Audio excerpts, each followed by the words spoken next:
Hello and welcome to Sleepy Science. Tonight we'll idle at the edge of the ordinary and let it loosen. We'll skim the seams between what feels solid and what is mostly space, follow quiet signals from the gut to the head, watch choices ripple before we notice them, and test how a glance, a posture, or a yawn can retune the whole room. We'll touch puzzles of missing matter, mirrored selves, speechless thinking, and branching maybes, not to conquer them, but to let curiosity walk softly through them. If you're here for rest as much as wonder, tell me where you're listening, from your city, your country, and the time glowing on your clock.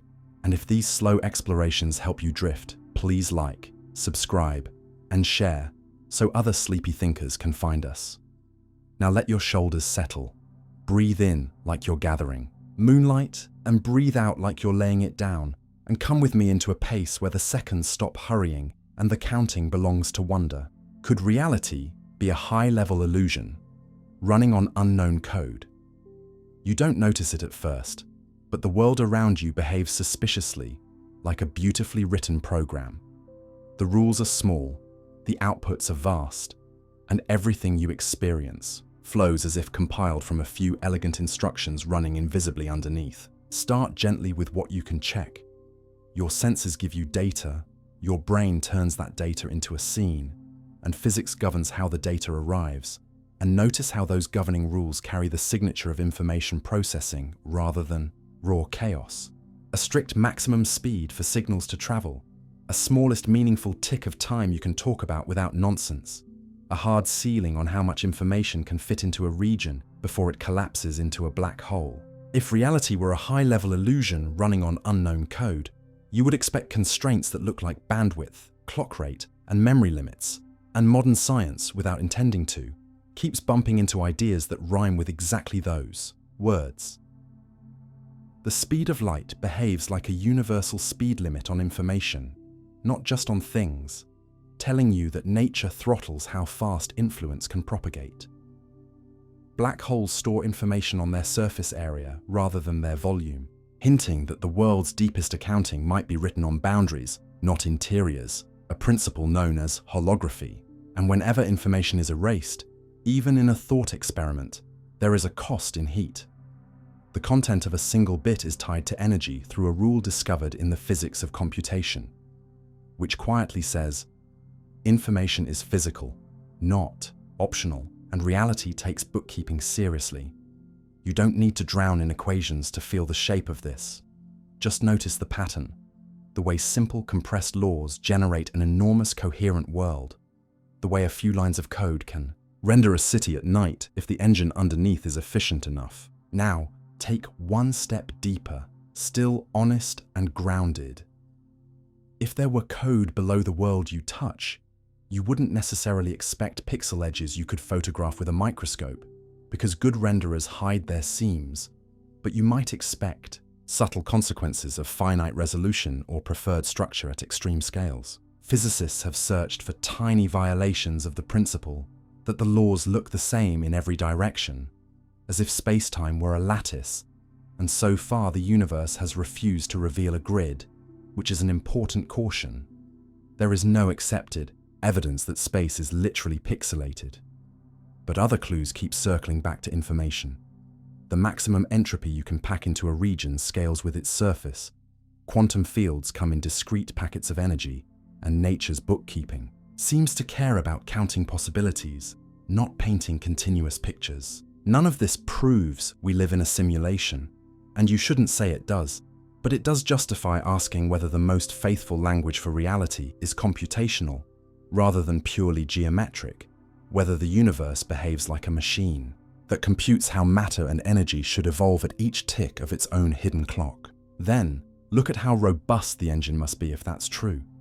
Any useful platform must tolerate noise, correct errors, and prevent small glitches from crashing the whole program. And strangely, the mathematics used to understand gravity and quantum theory has begun to borrow ideas from error-correcting codes, not as decoration, but because they fit. In some approaches to quantum gravity, the way information in a region is protected from loss looks mathematically similar to the way a code spreads a message out so no single corruption can destroy it.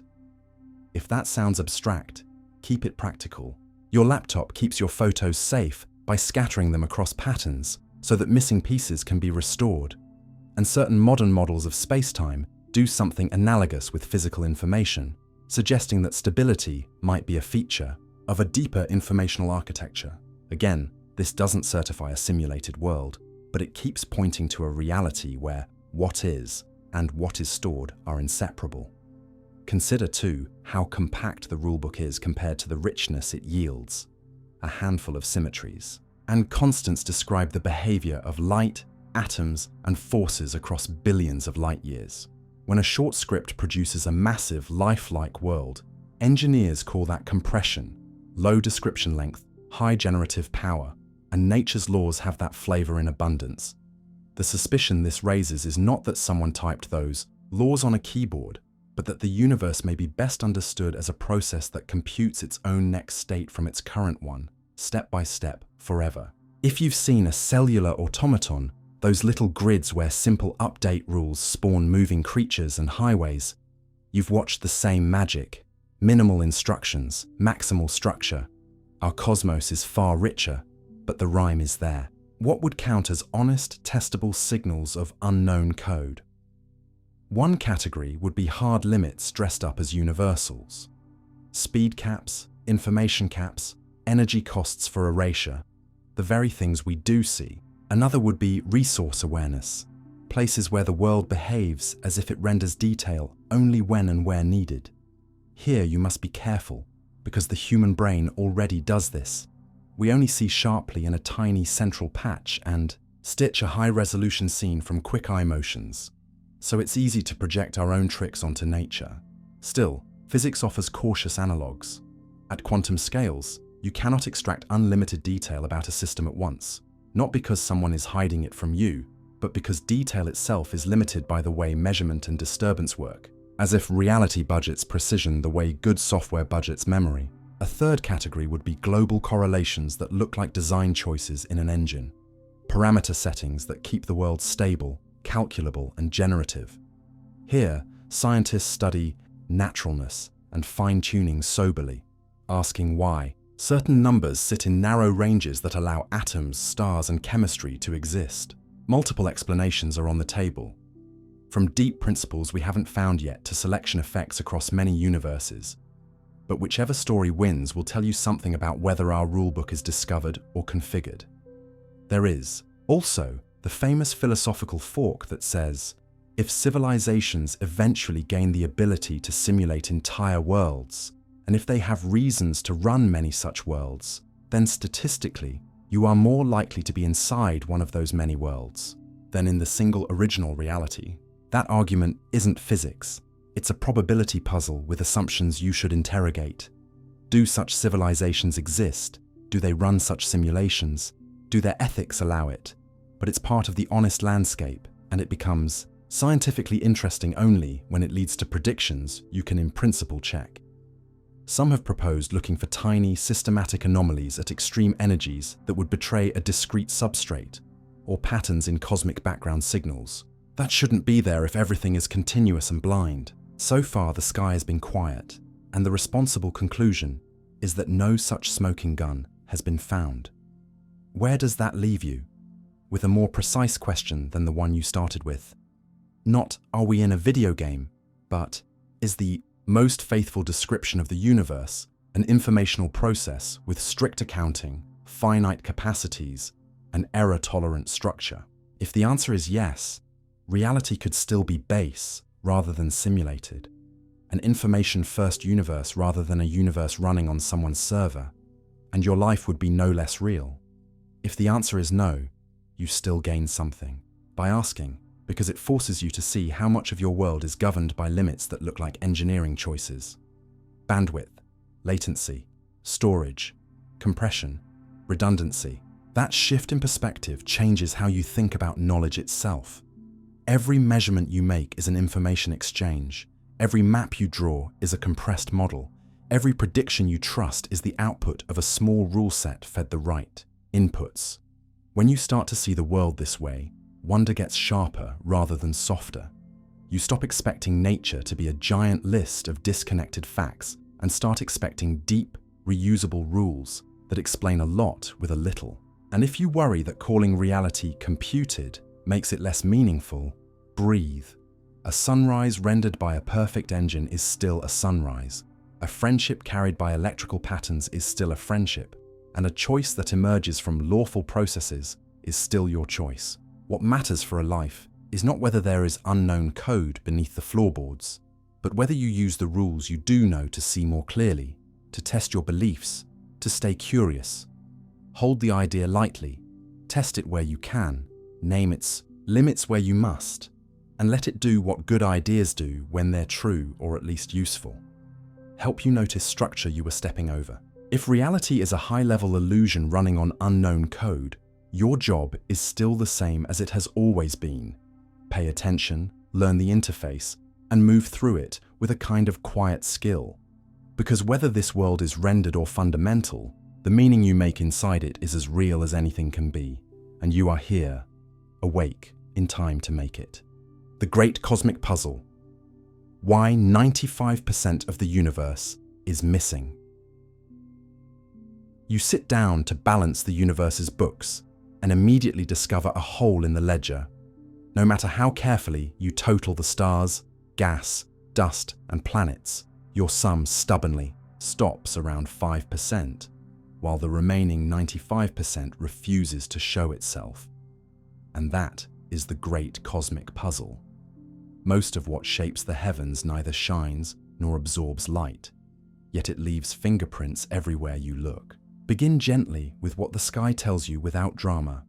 Spiral galaxies spin as if they're wrapped in invisible cocoons, their outer stars moving too fast to be held by the gravity of what you can see.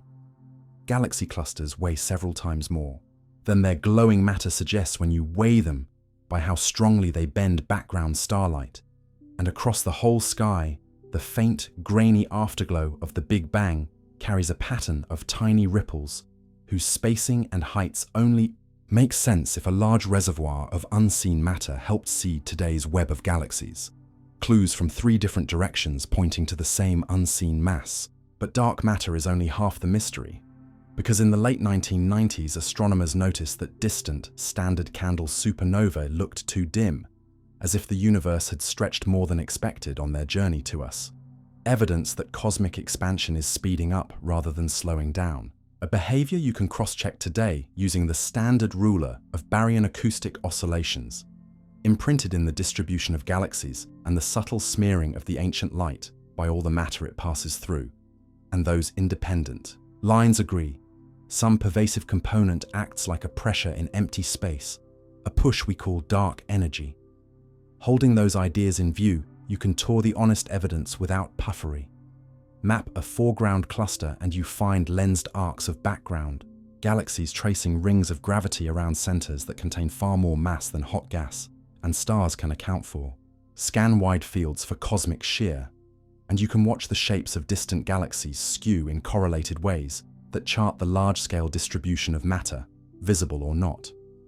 Run computer universes forward with and without a cold, slow-moving, dark matter ingredient, and only the cold dark matter runs grow filaments and halos that look like the real sky. And when 2 clusters collide, the hot, normal gas slams to a stop and glows in X-rays, while the main gravitational mass sails through, almost untouched. An eerie separation that's easiest to understand if most of the mass is an invisible, weakly interacting component. Then take a breath and face what we still do not know. Decades of deep underground experiments have not yet caught a dark matter particle nudging an atomic nucleus. Axion hunts continue to sweep through plausible masses with exquisite radio receivers, and particle colliders have not revealed an obvious candidate. On the theory side, bold alternatives tweak gravity itself and match some galactic rotation curves with striking economy. Yet they struggle to reproduce galaxy clusters and the detailed acoustic pattern in the early light all at once.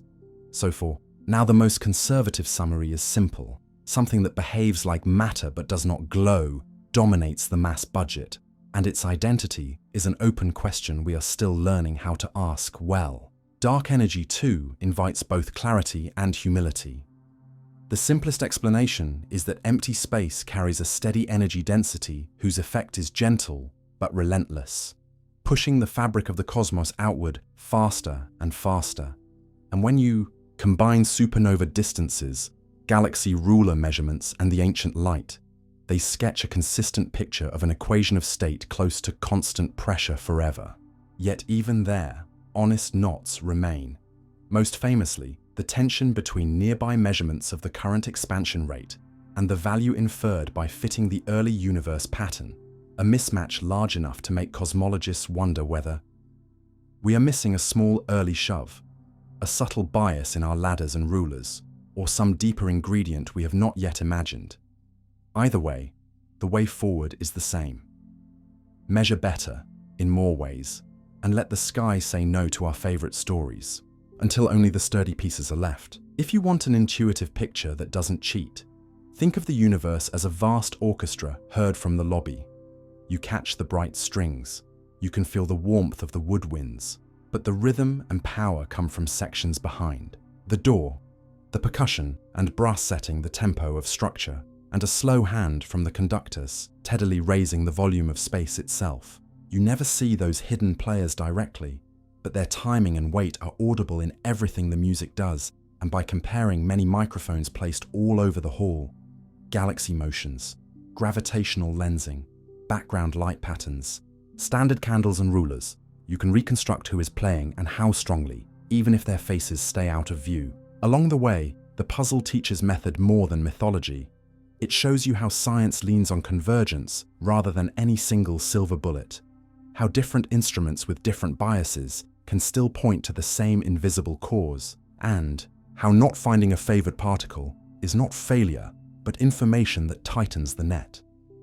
It also trains a kind of intellectual composure because it's tempting to fill the darkness with confident stories, yet the honest posture is to keep two thoughts at once, that the evidence for unseen components is strong and that their nature remains unknown. From that posture, the frontier becomes a living place rather than a blank wall. New surveys map weak lensing across billions of galaxies to chart the hidden scaffolding.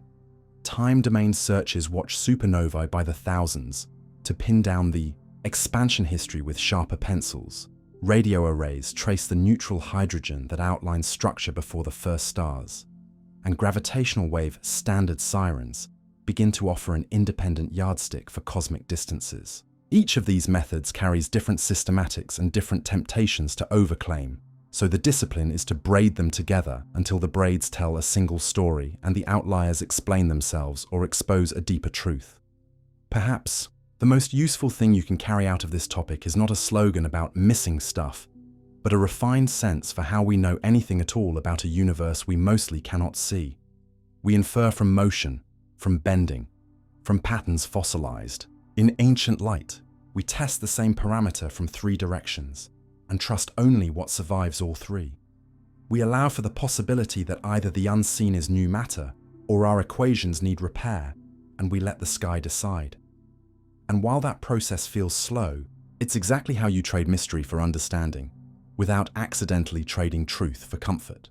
So the next time you look up and feel dwarfed by the dark, remember that the darkness is not empty. It is structure and pressure and history you have not yet learned to see. And that living in the bright 5% is not a reason to despair. It is an invitation to ask better questions, to build better ears, and to keep listening until the hidden orchestra comes into focus and the missing 95% turns, piece by piece, into music you can name. The mystery of other minds. You'll never truly know if anyone else is aware. There is a line you can't cross, no matter how close you stand to someone. You can look into their eyes, hear the tremor in their voice, feel the heat of their hand in yours, and yet you will never step behind their gaze to know, with the same certainty you grant your own feelings, whether there is a vivid inner life looking back. This is the mystery of other minds, and the honest place to begin is simple. You have one direct sample of consciousness, and everything else is inference. So the question becomes not, can I prove another person is aware, but what counts as good evidence that they are? And from that starting point, the world opens into a tour of signals, tests, and traps that teach you how fragile and how sturdy those inferences can be. At the everyday level, you read faces, voices, posture, and language, and you use those cues to attribute feelings and intentions, a skill that blooms in childhood when you first pass false belief tasks, realizing that another person can hold a view different from reality and different from your own. And that same skill can be disrupted in conditions where social inference is hard, reminding you that mind reading is something the brain builds, not a magic sense. You also discover how easily that faculty overfires when a short film of moving shapes makes you narrate goals and plots onto triangles that have none, or when a coat draped on a chair at night feels like a watching figure, showing that your urge to find minds is generous and sometimes gullible, a feature that helps connection but can mislead in a world of puppets, masks, and machines. Neuroscience tries to replace guesswork with patterns. Awake minds show wide-ranging communication across distant brain regions, as if separate islands are talking constantly. Under deep anesthesia or dreamless sleep, those conversations quiet, and the brain's activity becomes simpler. When people are asked to imagine playing tennis or walking through their home, specific networks light up, and astonishingly, a small number of patients who cannot move or speak can use those mental images as yes. No replies inside a scanner, a discovery that changed how hospitals assess unresponsive states and led to protocols that search for covert awareness rather than assuming its absence. Other signatures. Bursts that track surprise in a stream of sounds, waves that mark the moment a word is understood in a sentence, a combined measure of how complex a response the brain produces when it's gently perturbed. Don't let you see another person's feelings, but they strengthen a case that a subject is not just processing input reflexively, they're integrating it in a way that correlates with conscious access in healthy people. None of these is a perfect meter for awareness, and every lab emphasizes limits, yet together they move you from faith to evidence-based confidence, a quiet shift with enormous ethical weight for coma care, anesthesia safety, and end-of-life decisions. Clinical syndromes make the point sharper. In locked-in syndrome, a fully aware person is trapped in a near-silent body, while the world mistakes their stillness for absence. In Capgras syndrome, a patient recognizes a loved one's face, but feels no emotional spark and concludes they are an imposter, a chilling example of how your own sense of other minds depends on neural links between recognition and feeling. In autism, social inference differences can make inner life invisible to outsiders who don't know how to listen. Each case is a lesson that your access to another's mind depends on fragile channels that can break, and that the ethical response to uncertainty is not to withdraw care, but to widen the kinds of signals you are willing to treat as meaningful. Beyond our species, the uncertainty grows, but so does the evidence. Scrub jays hide food and later move it if another bird watched them, as if they can model another's viewpoint. Octopuses solve puzzles, use tools, and display context-sensitive curiosity that makes simple reflex accounts feel thin. Rats will work to free trapped companions and share treats, behaviors that at least rhyme with empathy. Fish withdraw from harmful experiences and learn in flexible ways, pushing you to treat pain as more than a reflex label. Elephants, corvids, and great apes pass some self-recognition tests, yet also show that mirrors are a crude yardstick for creatures that rely more on scent or sound than sight.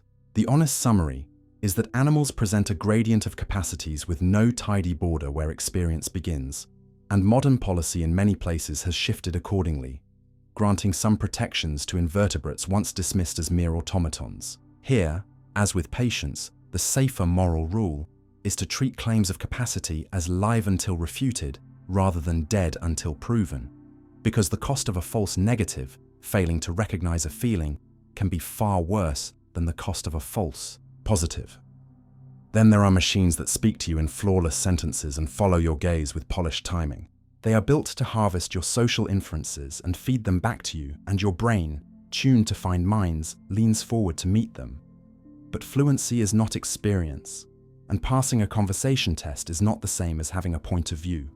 Still, The question you must ask is beginning to look less like "do you feel" and more like "what architecture would even make feeling possible?" Reins.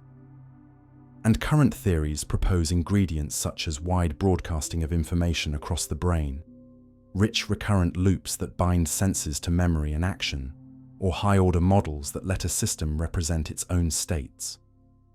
A text system, trained only on patterns, can convincingly imitate reports of pain or joy. Yet when you look for the machinery that grounds those words in a body, a drive, a survival history, you find placeholders. That doesn't settle the future, but it reminds you that the burden of proof flips when a system can be switched off without any loss of anything it would be tragic to lose. Until evidence shows a credible path from mechanism to experience, prudence demands careful boundaries, coupled with an open mind that can move as the mechanisms change. What do you do then, in a world where certainty about other minds is impossible, but decisions cannot wait? You adopt a layered standard. Take first-person reports seriously when they are available. Look for consistent behavior across contexts as a second line, and use neural or physiological markers as a third. Then integrate all three, rather than leaning on anyone. In medicine, you keep talking to sedated patients and narrating care because a small percentage can hear and remember, and because dignity is not a luxury. In daily life, you listen for how someone tells you about their inner world and practice, the discipline of believing them unless strong reasons emerge not to.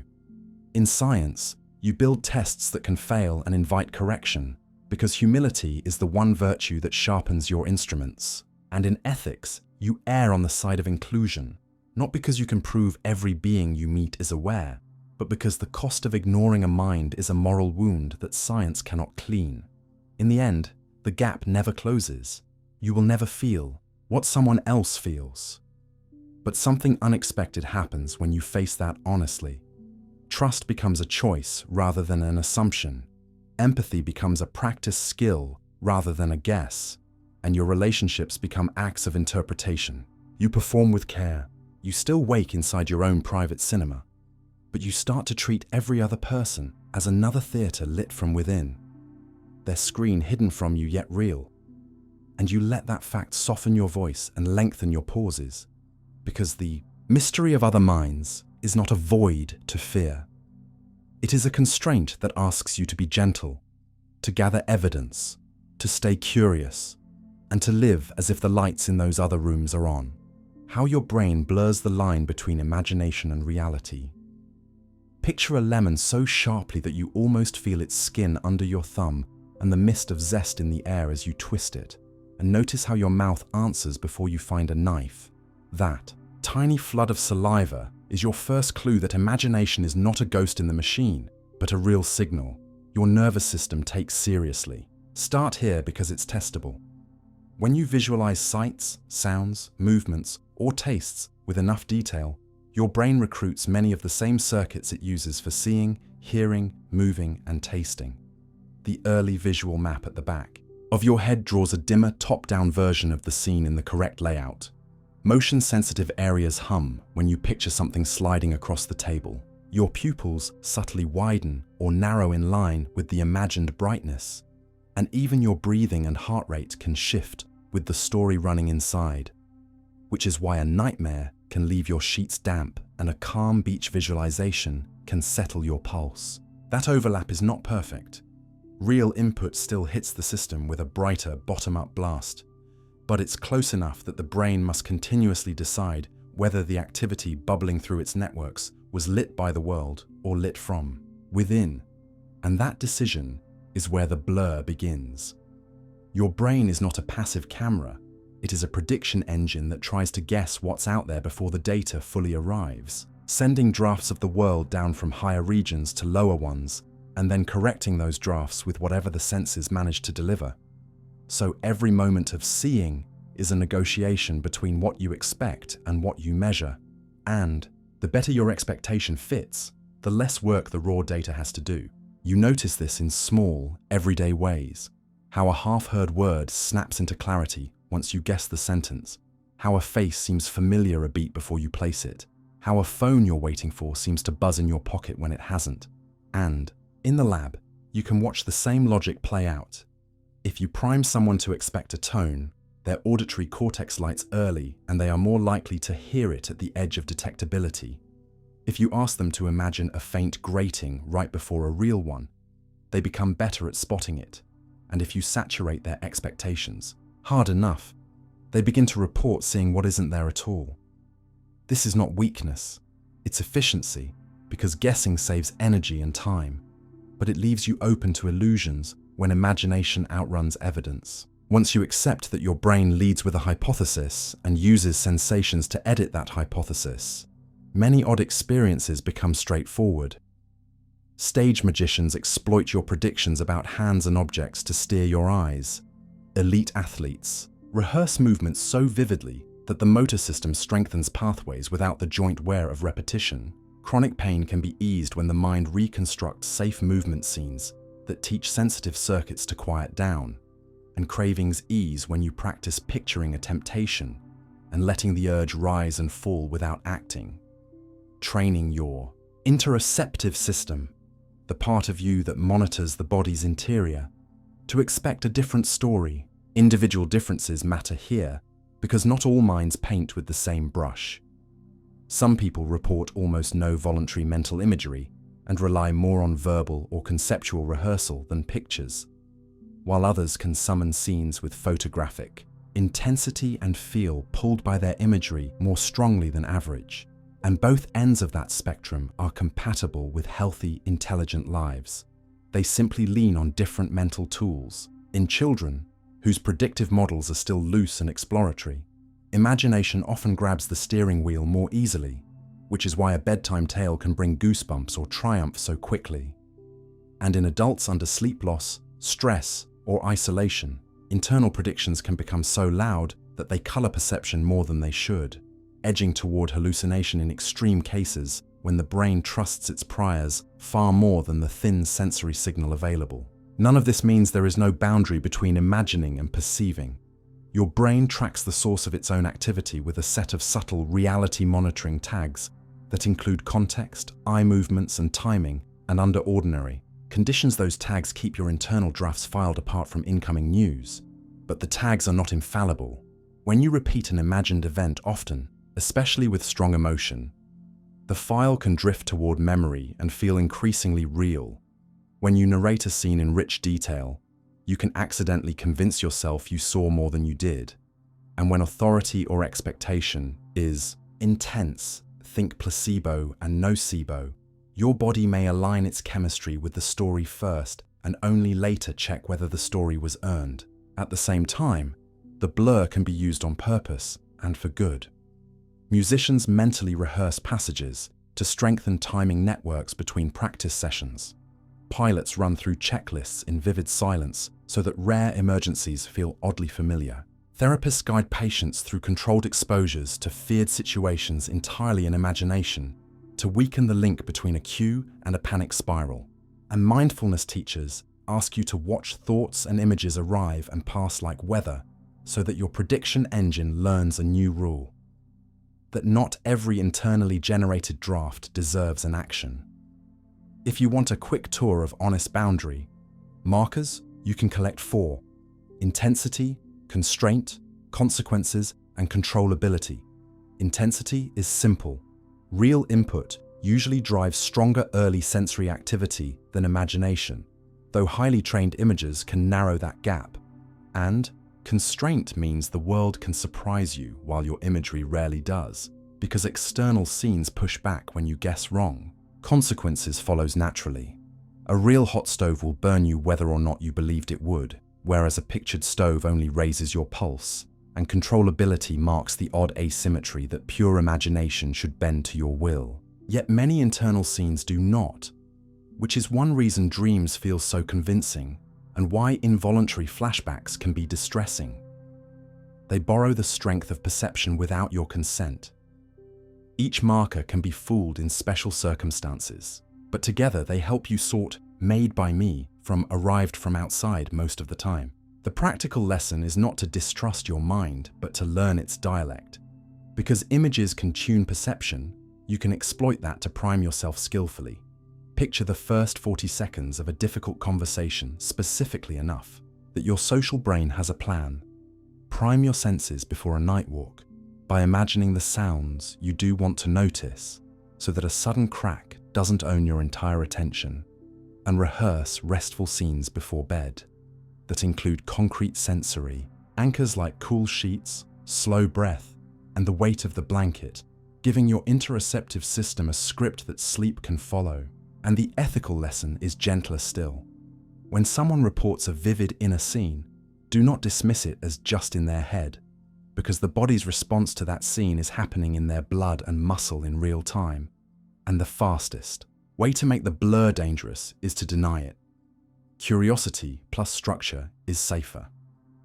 Ask what the image contains, where it lives in the body, what prediction it is asking the person to make, and whether there is a small experiment you can run together to test that prediction against the next patch of reality. In the end, your mind's gift is not that it perfectly separates imagination from the world, but that it lets them collaborate.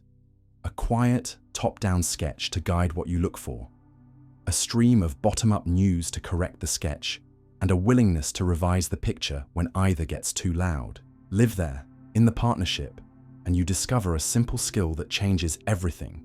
Use imagination to open doors, use perception to choose which ones to walk through, and let the friction between the two make you wiser rather than more certain, because a life guided by clear seeing and warm imagining is not confused. It is trained, and the line between inside and outside, while never perfectly sharp, becomes a seam you can feel with your fingertips and move along with care. The world you see exists only as a reconstruction inside your mind. You have never once opened your eyes and taken in the world itself. You've only ever watched your brain's best guess of it, a moving painting stitched together from tiny, electrical hints, memories, and expectations. And the sooner you feel that truth in your bones, the more lucid your seeing becomes. Start gently with the path from outside to inside. A scene doesn't march into your head as pictures and sounds. It arrives as thin codes, ripples of air at the ear, photons on the retina, chemicals at the nose, each sense delivering a narrow, biased sample that is immediately compressed, sharpened, and compared with what you already know. So edges are boosted, while steady fields are softened. Motion gets VIP treatment, and the first map of the world is already an edited diagram, rather than a snapshot. Your eyes, for instance, are mostly low resolution, except for a tiny central pit. Yet you feel as if the whole field is crisp, because your gaze darts several times each second, and your brain knits the glimpses into a continuous canvas, quietly, filling the blind spots where the optic nerves leave your eyes and smoothing over the blur of each jump so you never notice the breaks. A reminder that continuity is a construction. Color, too, is not out there in objects. It is a way your visual system labels certain mixtures of light so that ripe fruit stands out against leaves and bruises stand out against skin. And that's why a square in shadow can look lighter than an identical square in full light, or why a dress on the internet can split the world into camps. Your brain isn't lying. It's choosing between plausible lighting stories and committing to one. Audition plays the same game when ventriloquism makes you hear a voice at the moving mouth rather than at the speaker on the stage. Because vision usually earns more trust about where, and touch cooperates when a rubber hand stroked, in sync with your hidden real hand, begins to feel like it belongs to you. Proving ownership itself is an inference. Once you learn to spot these moves, the mind studio becomes visible. There's a binding problem, a segmentation problem, and a depth problem, and your brain solves them with shortcuts. Context rules, prior experience, and a constant conversation between higher areas that predict and lower areas that report error. So seeing is not a camera feed, but a negotiation. Development deepens the picture rather than repeating it. The world you perceive is heavily shaped by the models you've trained since childhood. Languages tune which sounds you can hear as distinct. Environments teach which textures signal. Danger and expertise leaves fingerprints. And this model building has a cost and a gift. You can read a cluttered room almost instantly, but you can also miss a gorilla walking through a basketball pass because attention is a budget, not a flood. Illusions are not failures in this frame. They're stress tests that expose the rules. Kinesia shapes where you see contours nobody drew, ambiguous faces that flip from vase to profiles when the prior changes, rooms that warp your size, because your geometry engine assumes right angles. And each one is a clue that perception is inference under constraint, not passive capture. Even the timing shows the hand of the builder. The system gathers and integrates signals over small windows to stabilize the picture, and awareness often waits for that tidy version rather than echoing the raw, jittery feed, which is why a sentence can snap into sense a fraction of a second after the final word lands, and why a sudden startle can feel retroactively obvious. When things break, the reconstruction becomes painfully clear. In neglect, a person can eat only the food on the right half of the plate because the left half of space has fallen out of their map. In blind sight, damage to the visual cortex leaves. A person convinced they are blind, yet they can still guess above chance where a light is, suggesting a rough, unconscious route can still steer action. In prosopagnosia, faces become strangers while voices remain familiar, proving that recognition is modular rather than monolithic. In synesthesia, numbers where colors or sounds carry textures because the brain's routing tables connect areas more tightly than average, turning private cross-wiring into a stable, lived reality. Each syndrome is a different lens on the same lesson. The world you experience depends on the integrity and interaction of many specialized processes, and what feels indivisible at the surface is built from parts below. If perception is a reconstruction, you might worry it's unreliable, but the better stance is calibrated trust. The brain's guesses are astonishingly good because they're tested constantly against the incoming stream, and prediction is not a flaw. It's how you see quickly, enough to act. Problems arise when the prior overwhelms the news or when the news is starved, and that's why stress, loneliness, exhaustion, or sensory deprivation can make the world feel unreal or too loud. Your models start free running. The practical move is not denial, but design. Give your system high-quality input and clear priors. Check your impressions with a second sense or a second person when stakes are high, and be willing to update quickly when a detail refuses to fit the story. Artists and engineers have long exploited these levers. Cinematographers guide your attention with contrast and motion. UX designers place important affordances where your eyes land after saccades. Musicians use expectation and surprise to generate chills, because they know they are not adding to reality so much as steering the builder that lives in you. Day to day, you can train the builder in small, concrete ways. Practice perceptual zoom, alternating between the gist of a scene and a single unexpected detail to loosen habitual framing.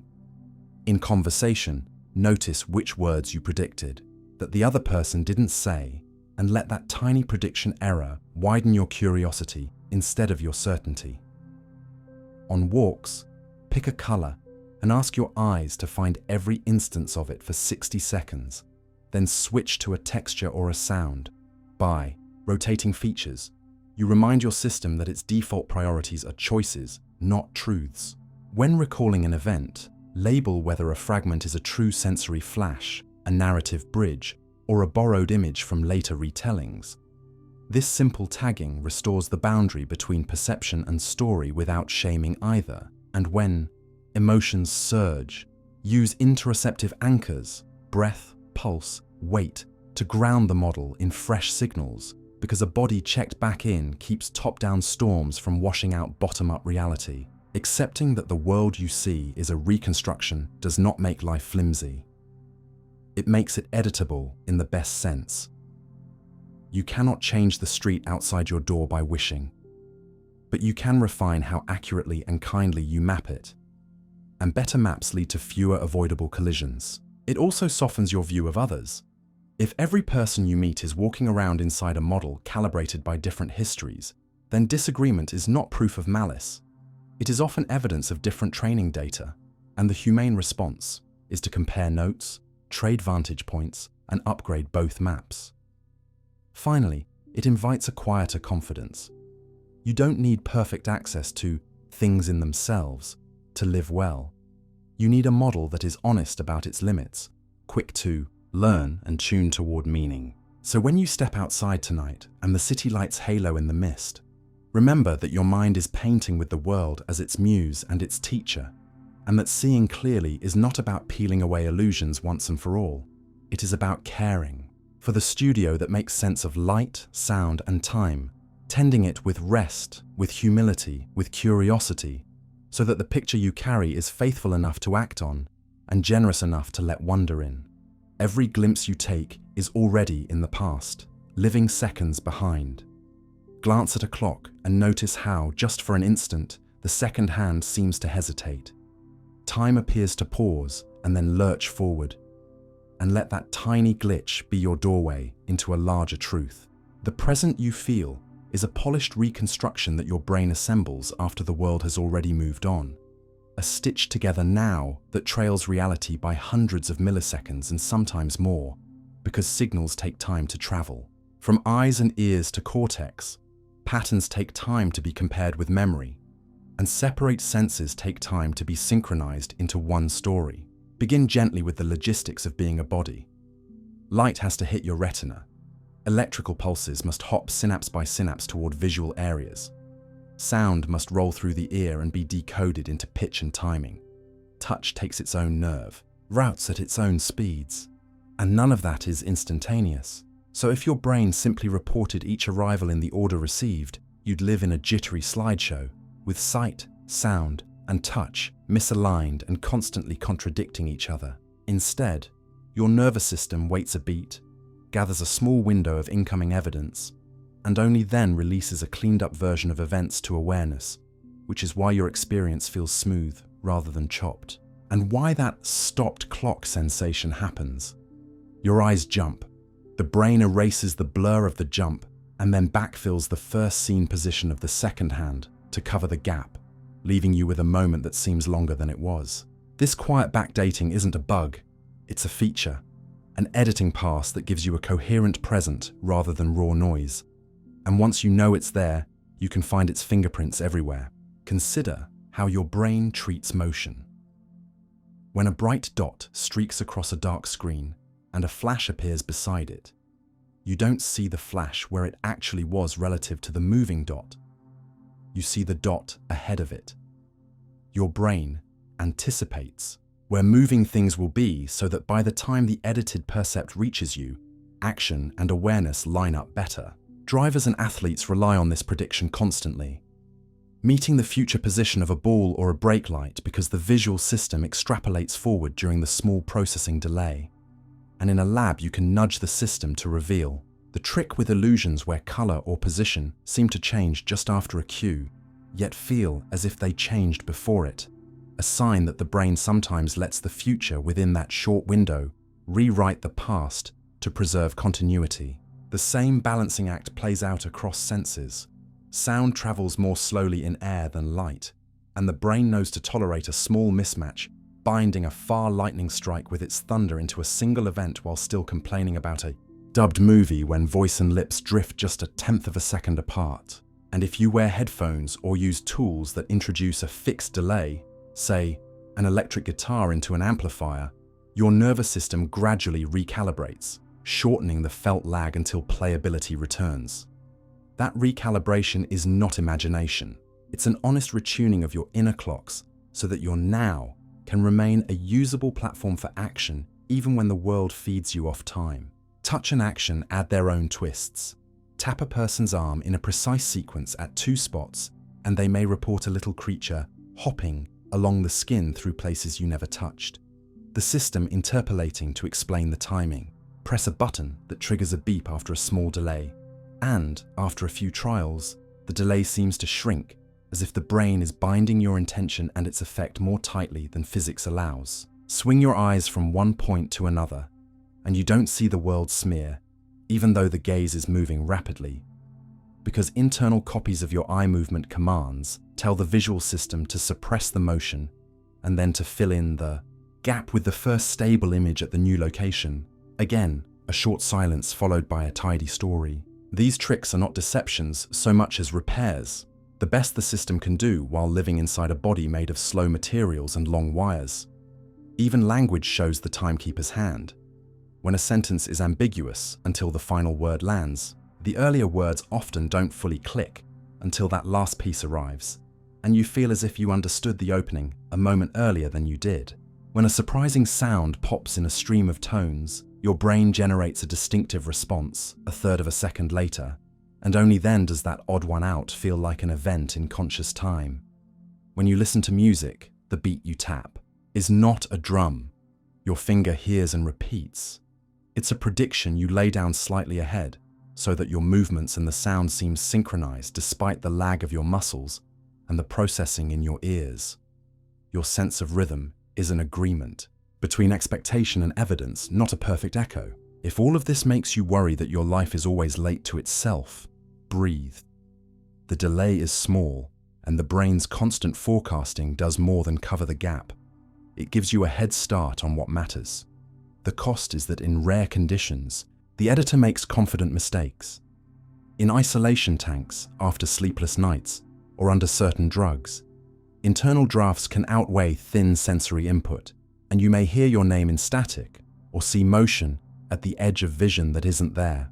In neurological syndromes where timing hubs are injured, reality can feel slow, choppy, or out of sync, and fatigue can make conversations feel like everyone is stepping on each other's words because your binding window has widened. Knowing these failure modes is practical because you can often help the system by feeding it cleaner cues.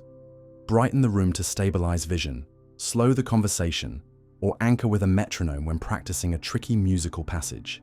Today, you can also use your delay wisely. When something startles you, wait a breath before reacting and let the backfill finish so you're responding to the cleaned up present rather than to the half-baked draft. When you're arguing and certain you were interrupted again, consider that your speech plan, composed slightly in advance, can make you feel earlier than the other person's plan. Checking the tape often reveals simultaneous starts rather than malice. When you drive, remember that your awareness of a sudden hazard is always a fraction of a second behind its reality, which makes following distance and attention matter more than pride in your reflexes. When you teach or lead a meeting, pause after a key point. Many minds will only feel the click a half-second later, and your silence becomes the gift that lets comprehension catch up. The deep comfort is this: living a beat behind does not make life less real, it makes it livable. Because the same machinery that slows your awareness by a hair also aligns your senses, polishes rough edges, and stitches small inconsistencies into a world you can act in without whiplash. The present you experience is not a raw feed, but a well-edited film with just enough delay to cut on the beat. And once you understand that, you can treat time inside you as a craft. Learn where your edits tend to overreach. Learn which situations. Widen your window. Design your days to keep good cues flowing in. And you'll find that falling a little behind is how humans get ahead, not by cheating physics, but by learning to dance with it, 1/2 second at a time. Is the universe perfectly tuned so that consciousness can arise? Imagine stepping into a universe showroom and discovering that only a few rare rooms are lit. The rest are dark, silent, and sterile. And then being told that you could only ever have woken up in one of the lit rooms. That is the gentle beginning to the fine-tuning question. Not, was the universe built for us? But why do so many of its deep settings fall into ranges that allow long-lived stars, complex chemistry, and eventually minds that can wonder about it? And the honest way to approach it is to walk through the pieces one by one without making promises the evidence can't keep. Start with stars, because without steady engines that smelt elements and shine for billions of years, there is no time for complexity to climb. The strengths of the fundamental forces set whether hydrogen can fuse, whether deuterium holds together long enough to get past the first bottleneck, and whether heavier elements such as carbon and oxygen are forged in stellar cores. Shift any of those ingredients too far, and you either get a cosmos that burns too fast and collapses into featureless remnants, or one that never ignites at all, leaving a thin fog of hydrogen and not much story. Tucked inside that story is an uncanny detail from nuclear physics. a particular resonance that makes it dramatically easier to assemble carbon from helium in aging stars, without which the periodic table would be far poorer, and planets like ours would be short on the scaffolding, atoms that build life's architectures. Next, consider the large-scale stage on which stars form. The initial lumpiness of the early universe must be neither too timid nor too bold, too small, and gravity can't gather gas into galaxies before the expansion whisks it away, too large, and matter falls together so violently that the cosmos fills quickly with monster black holes and little else. Even once galaxies exist, their internal metallicity has to reach a sweet range so that dust can form, planets can coagulate, and solid surfaces with weather and rivers can emerge. Then come the planetary and geochemical dials, which rarely make headlines because they don't sound grand, but they decide whether a world sits in a narrow climate band for geological ages. Plate tectonics appears to act like a global thermostat, cycling carbon between rock and air so that a planet doesn't boil or freeze after a few million years. A magnetic field shields the atmosphere from being stripped. A large moon can tame wild swings in the seasons, and access to liquid water, or another solvent that stays stable across temperature swings, gives chemistry a continuous playground rather than a flash in the pan. Move any of those far enough and a planet can still exist, but it loses the calm patience. Evolution needs to try and fail its way toward nervous systems. All of that is a careful chain from physics to chemistry, to geology, to biology, and none of it yet says anything mystical about minds.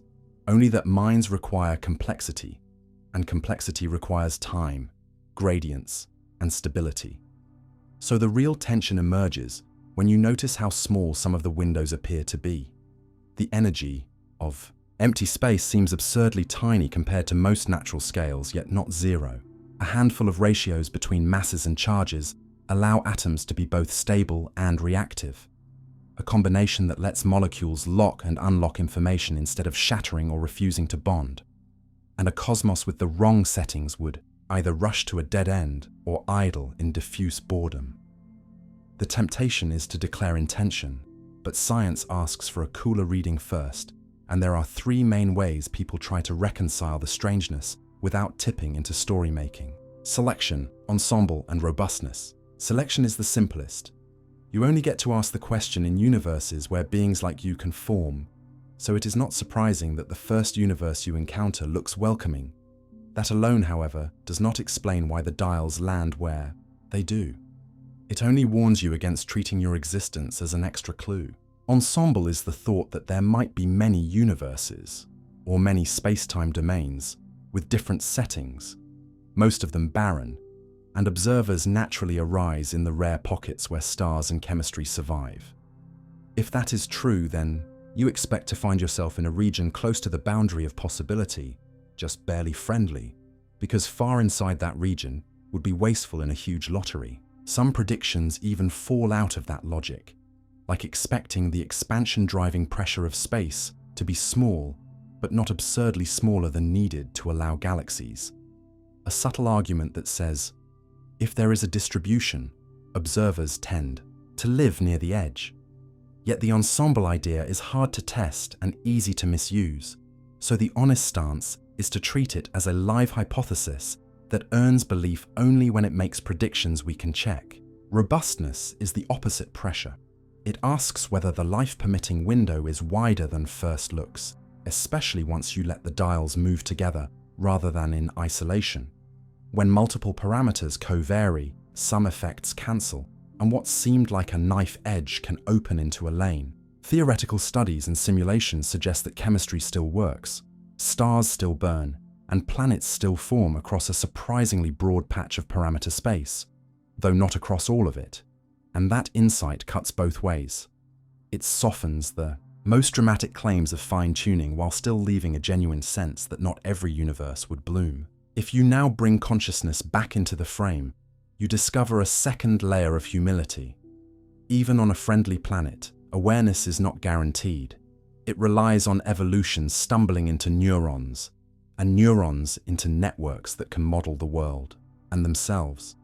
That path seems to exploit universal features, energy flows, error correction, feedback loops that show up whenever matter is allowed to organize under steady input and gentle noise.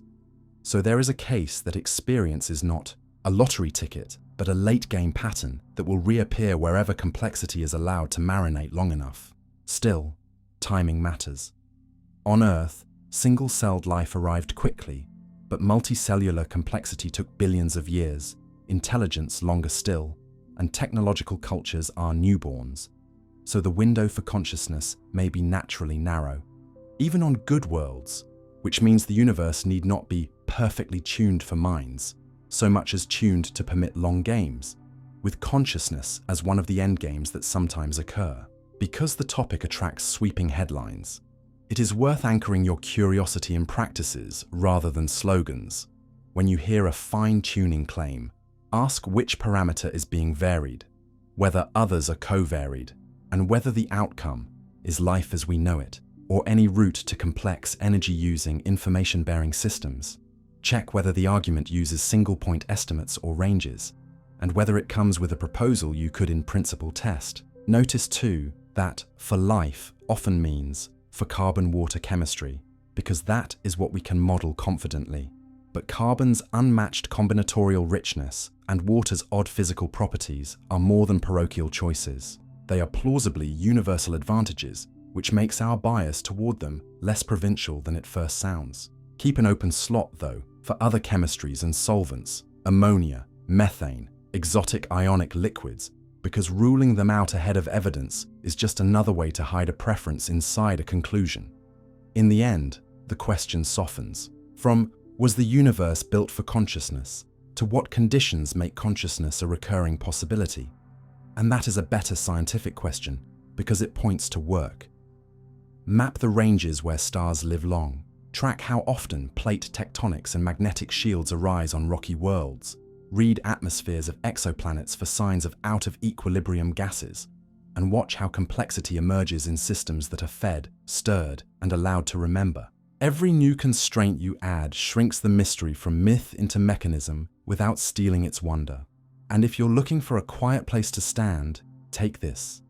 Whether the cosmos is rare room special, ensemble ordinary, or robustly generous, your presence already tells you at least this much truth, that you live in a universe where matter can learn, where starlight can be folded into thought, and where questions like this can be asked.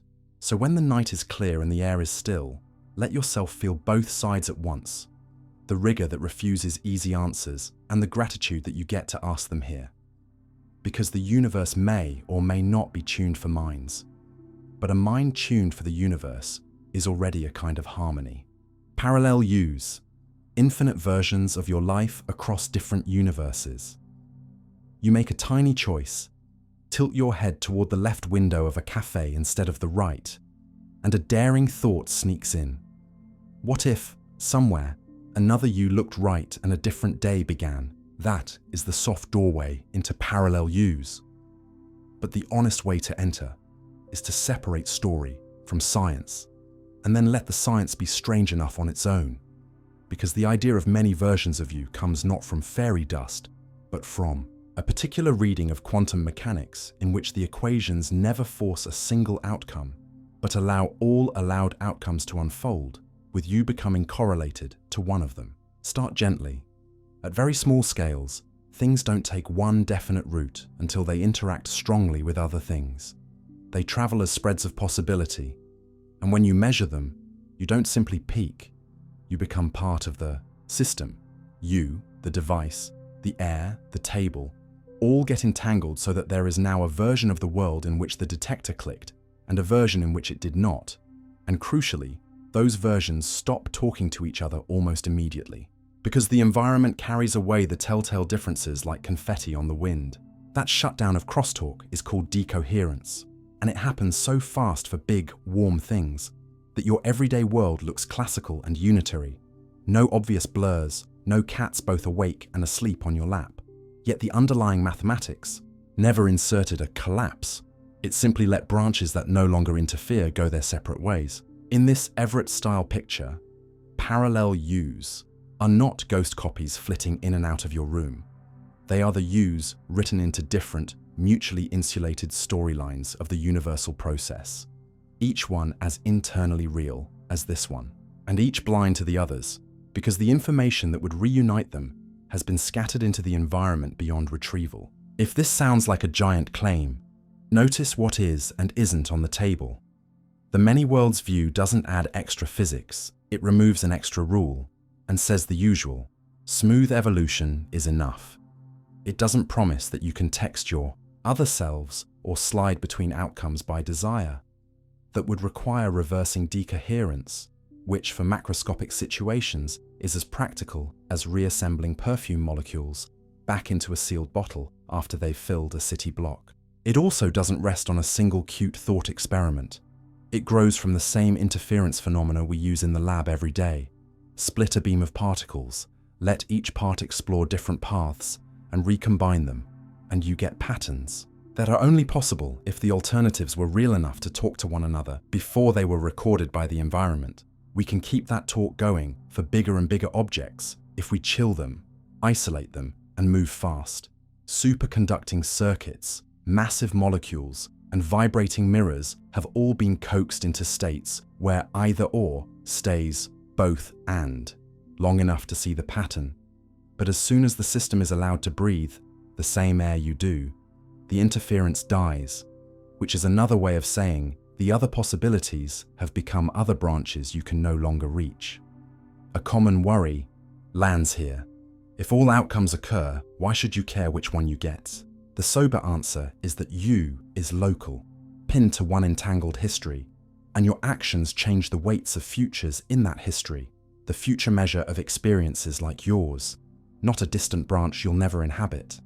In plain terms, your choices still matter because they shape what happens next for the version of you reading this sentence, and because the measure still responds to what you do now.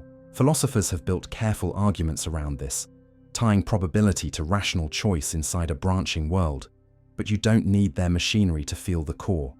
Even if the global story contains every legal outcome, the branch you carry forward is still authored by your attention, your skill, and your care. To avoid mixing frameworks, it helps to keep two very different multiverses distinct. The quantum branching we have been talking about, and the cosmological multiverse some models of the early universe propose, where space inflates in fits and starts and far-flung bubble universes freeze out with different physical settings. The second concerns different cosmic addresses you could never reach even at light speed, while the first concerns local branching produced by ordinary quantum events right here. One is about elsewhere, the other about otherwise. Neither gives you magical travel, and neither has been proven in the sense of a direct sighting, but both leave fingerprints we can look for. Cosmology in the statistics of the sky, quantum theory in the success of interference and decoherence as the rules by which small stays weird and big looks classical. Because this topic tempts the imagination to sprint, it's worth anchoring yourself in clean examples. Shine single photons at a half-silvered mirror, and each photon both reflects and transmits, until a detector clicks. Build the apparatus, so the two paths reunite before detection, and you can make the outcomes brighten or cancel, which only makes sense if what didn't happen still influenced what did, until you force a record midstream and the interference vanishes. That is the microcosm of branching. Once the environment holds information about which way, the alternatives stop interfering and proceed as separate stories. Scale up to you choosing a career, and you do not get interference between musician you and engineer you, because trillions of air molecules and photons have already written your choice into the world. Decoherence has sealed the split. Quantum computing fits here in a clarifying way. It does not farm work out to a literal army of other yous, but it leverages superposition and interference to explore many computational paths at once, and then amplify the right answers. If you, like the many-world story, you can say the algorithm lines up constructive contributions from branches where partial answers agree and cancels those where they conflict. But the machine's power does not depend on a metaphysical commitment. It depends on keeping interference alive long enough to be useful. A practical art of isolation, timing, and error correction. What about evidence in favor of other interpretations? The idea that outcomes are single because there really is a physical collapse, or because the wave function is merely a tool for calculating your expectations, or because hidden variables churn beneath the surface. These ideas earn respect because they try to explain the same data with different commitments, and many working physicists keep their interpretive bets open while using the same equations. What has not been seen is a decisive violation of the smooth, linear story where it shouldn't be. No laboratory has caught large objects recohering after the environment has measured them. No experiment has cleanly picked out a collapse trigger that flips on beyond some mass, and no hidden variable story has survived all tests without adding its own exotic costs. That doesn't settle the matter. It simply explains why many find the branching picture attractive. It asks us to accept one very big thing to avoid many small ad hoc things. If you carry the idea back into your life, do it with care. Infinite versions of me is a poetic shorthand for an austere claim about physics, not a license for fatalism or fantasy. You cannot dodge responsibility by saying a kinder version exists elsewhere, nor can you pull wisdom from a richer branch by wishing. What the picture gives you, at best, is a deeper patience with uncertainty, knowing that the world can carry more than one possibility for longer than you think, and a renewed focus on the branch you actually inhabit. Keep interference alive. Where it helps, let decoherence do its work where it must, and resist stories that promise shortcuts across the gap between might-have-beens and what is. In the quiet, the emotional meaning is simple. Whether or not reality truly branches that way Everett imagined, nature already teaches you to honor possibility and then act. If branching is real, you are one luminous thread among countless others, and your thread is still yours to weave. If branching is only a useful story, it still reminds you that the future is not a single rail, but a fan of paths that narrows as you walk. Either way, when you put the cup down and step out of the cafe, you re-enter a world that rewards attention, courage, and kindness.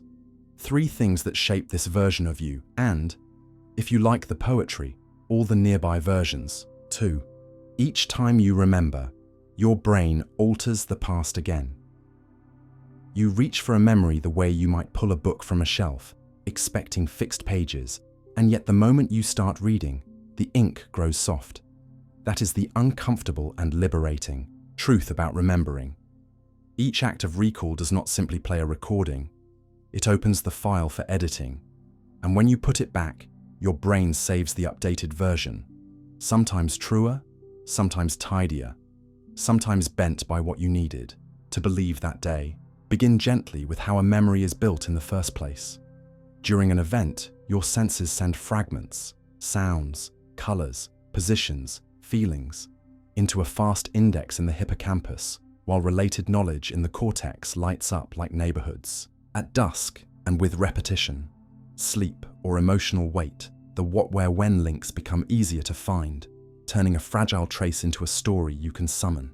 But storage is not the end of the story, because the hippocampus is not a vault. It's a librarian with a pencil.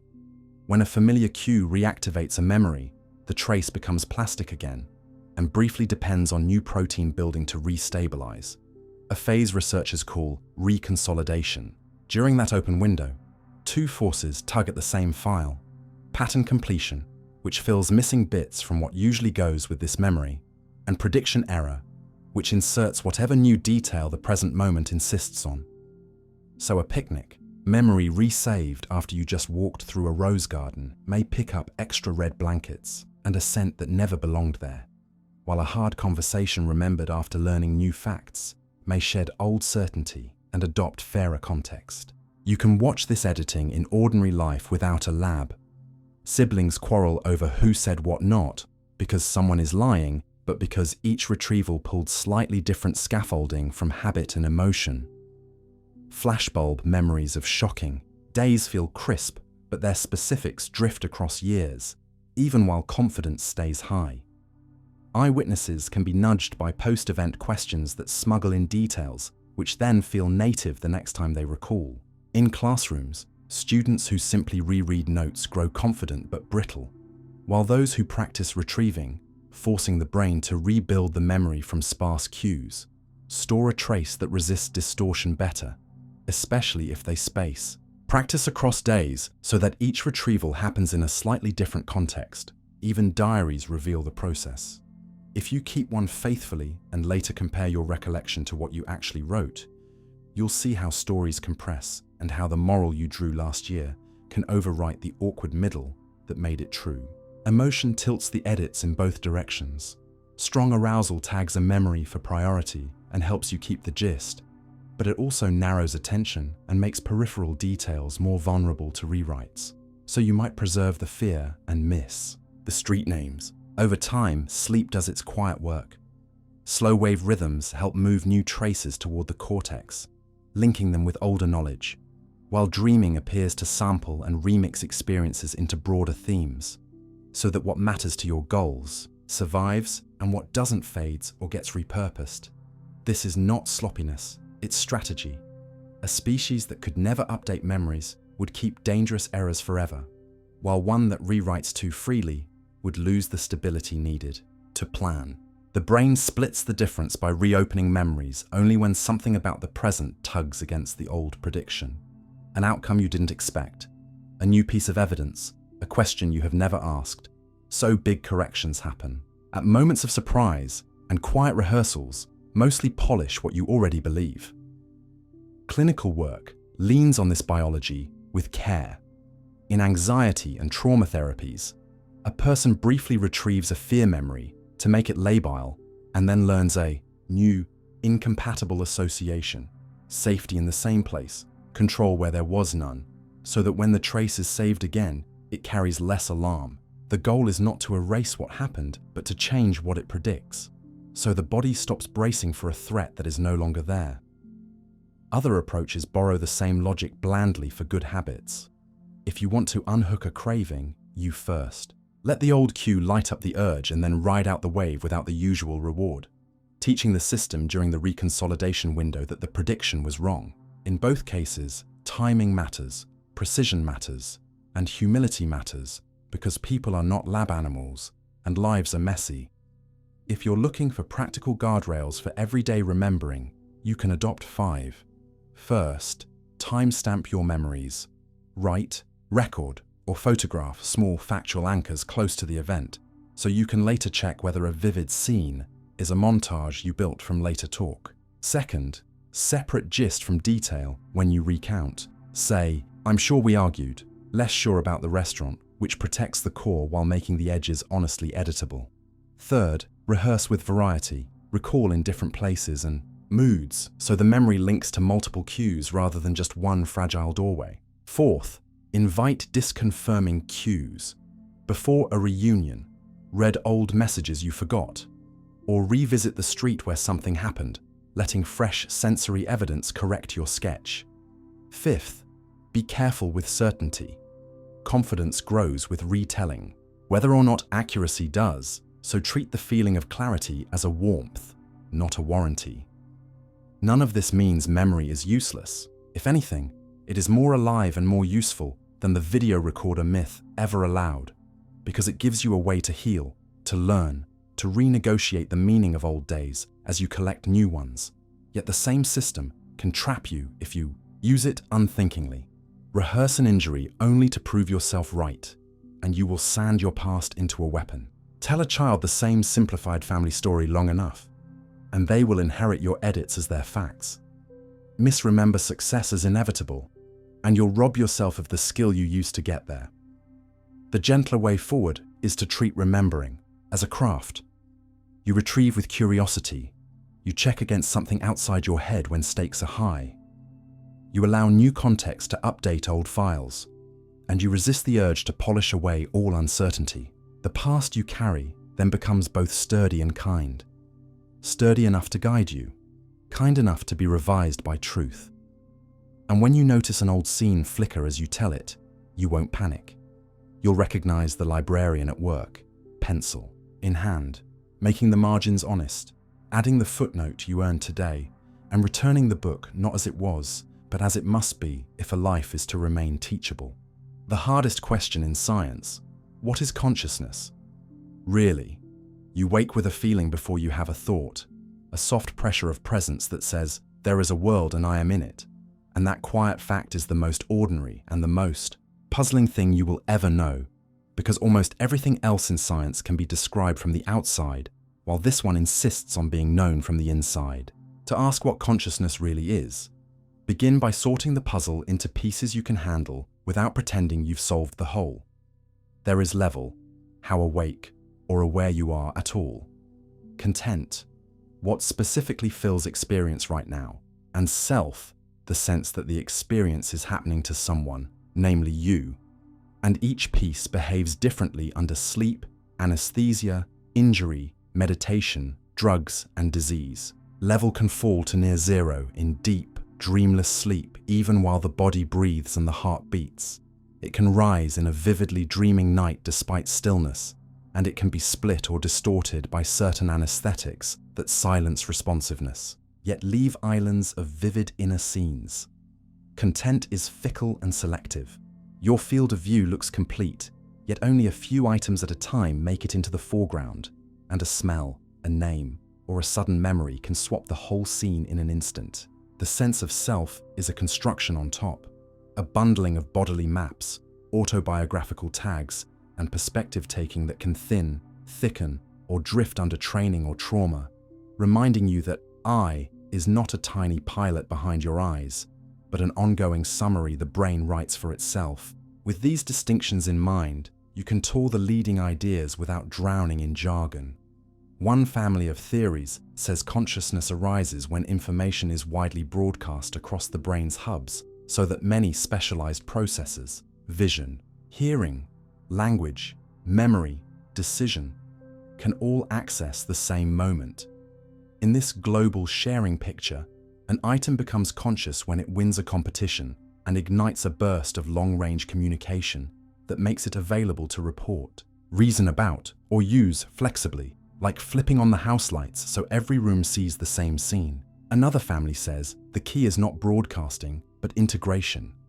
Not how far a signal reaches, but how deeply the parts of a system depend on one another, so that a conscious state is one that can't be cleanly split into independent components without losing its character, suggesting that experience feels unitary because the network that makes it is both richly connected and highly differentiated.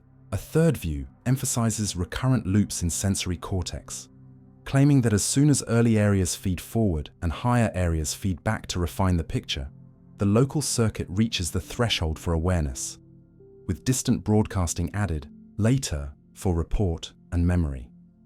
A fourth argues for metacognition, that what makes a state conscious is not its sensory quality, but that the system forms a thought about being in that state.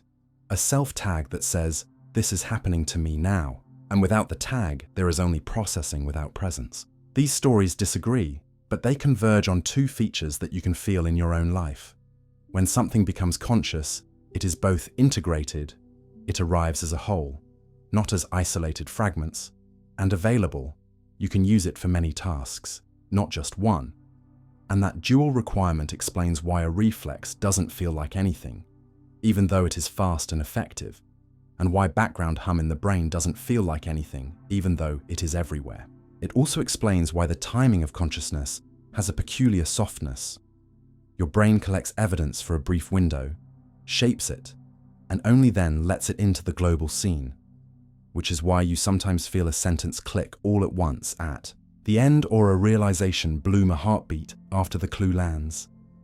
Evidence grinds these ideas into shape.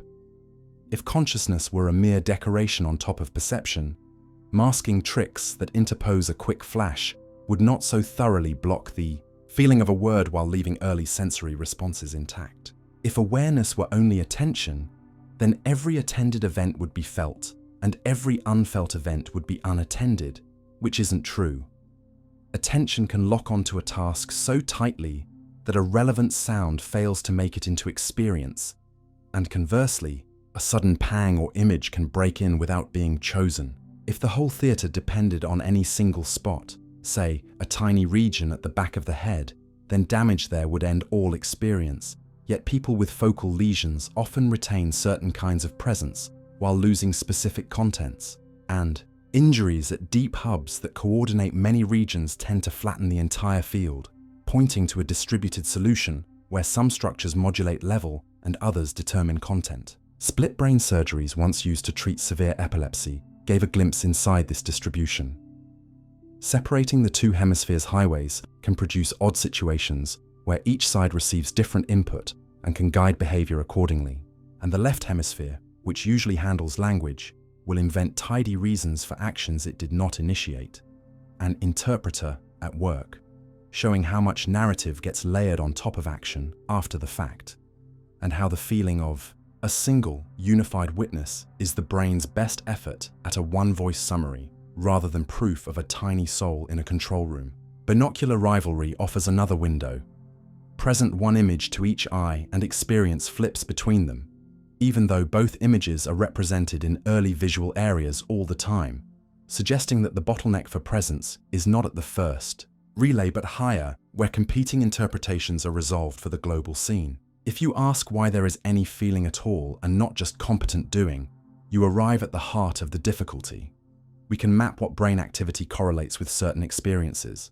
We can track which networks light or quiet with level, and we can alter content with precise pulses and drugs, but a gap remains between a description of mechanisms and the what it's like character you know directly. Some thinkers bet that when we finally have a satisfying story of why a system needs the kinds of integration, feedback, and self-tagging we observe, how those properties enable flexible learning, planning, and social coordination, the feeling will no longer seem like an extra ingredient, but like the inside view of those functions. Others argue that new conceptual tools will be required. The way temperature only made sense once we linked it to the motions of countless molecules, rather than inventing a mysterious fluid called caloric. Either way, progress tends to happen, where questions get smaller and falsifiable. Can we distinguish the brain signatures of conscious access from the signatures of attention and report? Can we restore islands of presence in disorders of consciousness by nudging thalamic hubs or basal forebrain arousal systems? Can we create minimal, well-understood conscious states in controlled settings and compare their footprints across humans, infants, and other animals without leaning on language? The ethics ride alongside the science. If consciousness is graded rather than all or nothing, then our treatment of newborns, late-stage patients, and non-human animals should reflect degrees of presence. If certain architectures are necessary for feeling, then building machines that mimic conversation. Without those architectures should earn utility, but not moral status, whereas future machines that truly integrate and self-model in the right ways would demand a new kind of regard. And throughout, the only honest posture is provisional. Let the criteria that guide care and rights be transparent and revisable as evidence accumulates, because the cost of ignoring a mind is immense, and the risk of over-attributing can be managed by caution. For your own life, the payoff of this tour is practical rather than abstract. If experience depends on what wins access to the global scene, then you can nudge its composition, sleep well to raise level, manage stress so salience doesn't hijack the stage. Choose tasks that keep many brain regions in useful conversation, and practice noticing the moment before you are swept by a feeling so that the self-tag can include context and choice. If presence requires both integration and differentiation, cultivate activities that blend them. Music, technical problem-solving, gentle social attention, so you are neither scattered nor rigid. And if the brain is prone to inventing smooth stories after the fact, hold your narratives lightly and keep a slot for unknown, because humility is not a retreat from knowledge, but a condition for it. In the end, the question, what is consciousness really, returns you to the simple fact you started with, the soft pressure of presence, and asks you to see it as the inside surface of a complicated physical process that is still being charted. You do not have to choose between poetry and mechanism, because the more clearly we map the mechanisms, the more precise the poetry becomes, and the more responsibly we can care for beings who share this light. So breathe, let the room settle, and notice that knowing you are here is itself the phenomenon under study, mysterious enough to honor, concrete enough to measure, and generous enough to guide a life lived with attention. Empty space isn't empty at all. It boils with hidden energy. You think of nothing as a clean slate, a room swept bare, the air pumped out, the lights off. Yet if you could stand inside perfect emptiness, with instruments that listen more keenly than any ear, you would still hear a hush that isn't silence, a restless shimmer that never quite goes flat. That is the honest beginning. Empty space isn't empty, because what we call the vacuum is not a void, but a restless sea of fields. And fields do not ever sit perfectly still. They jitter even at their lowest energy, like a plucked string that cannot stop vibrating entirely. And from that quiet agitation flow a set of hard, testable consequences you can hold without any myth at all. Start with the simplest.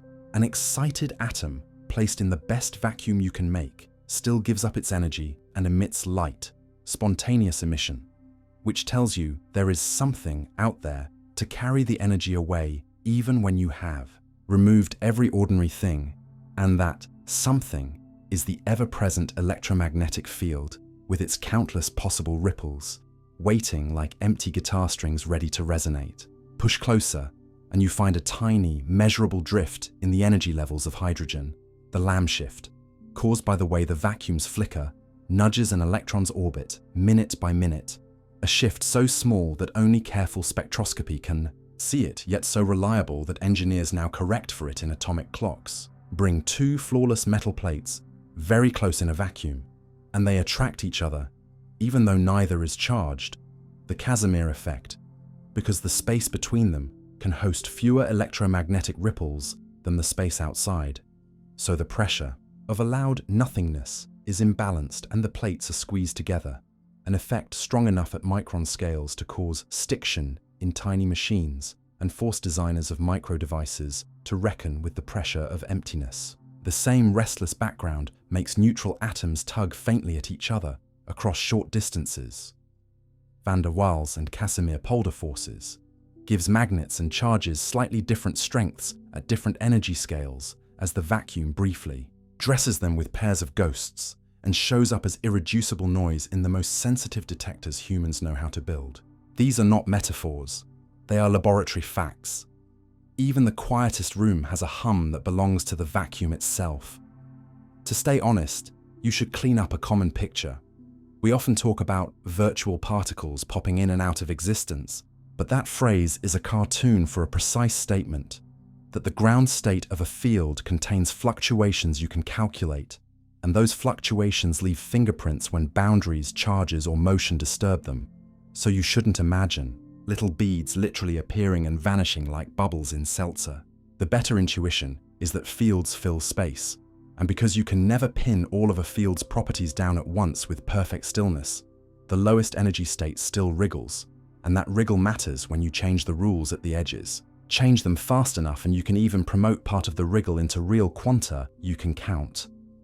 In the dynamical Casimir effect, experimenters use superconducting circuits as ultra-fast mirrors, rapidly shifting the boundary conditions in a microwave cavity and coaxing out pairs of photons from what began as vacuum. No wires hidden, no tricks, just the vacuum reluctantly paying out light when you shake its constraints.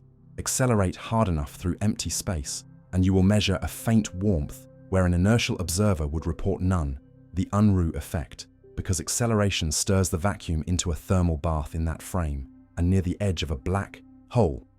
The horizon plays a related trick by separating would-be partners and letting one escape as radiation while the other falls in. A process that, in principle, slowly evaporates the whole. These edge cases are exotic and delicate, some beyond direct demonstration in their pure form, but they belong to the same deep idea.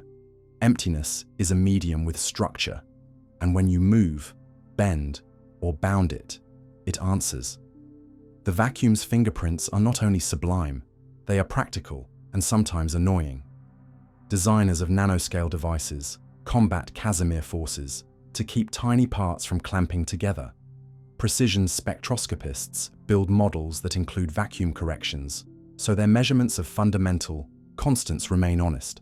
And materials scientists who cool helium toward absolute zero discover that it stubbornly refuses to freeze at normal pressure because its atoms are so light that zero-point motion The vacuum's insistence on jitter keeps the liquid restless even when thermal energy is gone.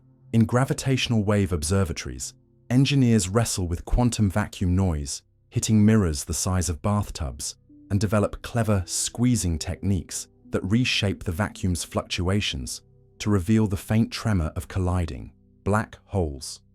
In every case, the enemy and the ally is the same. There is no perfect stillness. If you're wondering how this hidden ocean ties to the universe at large, you are stepping into one of the strangest open problems in all of science.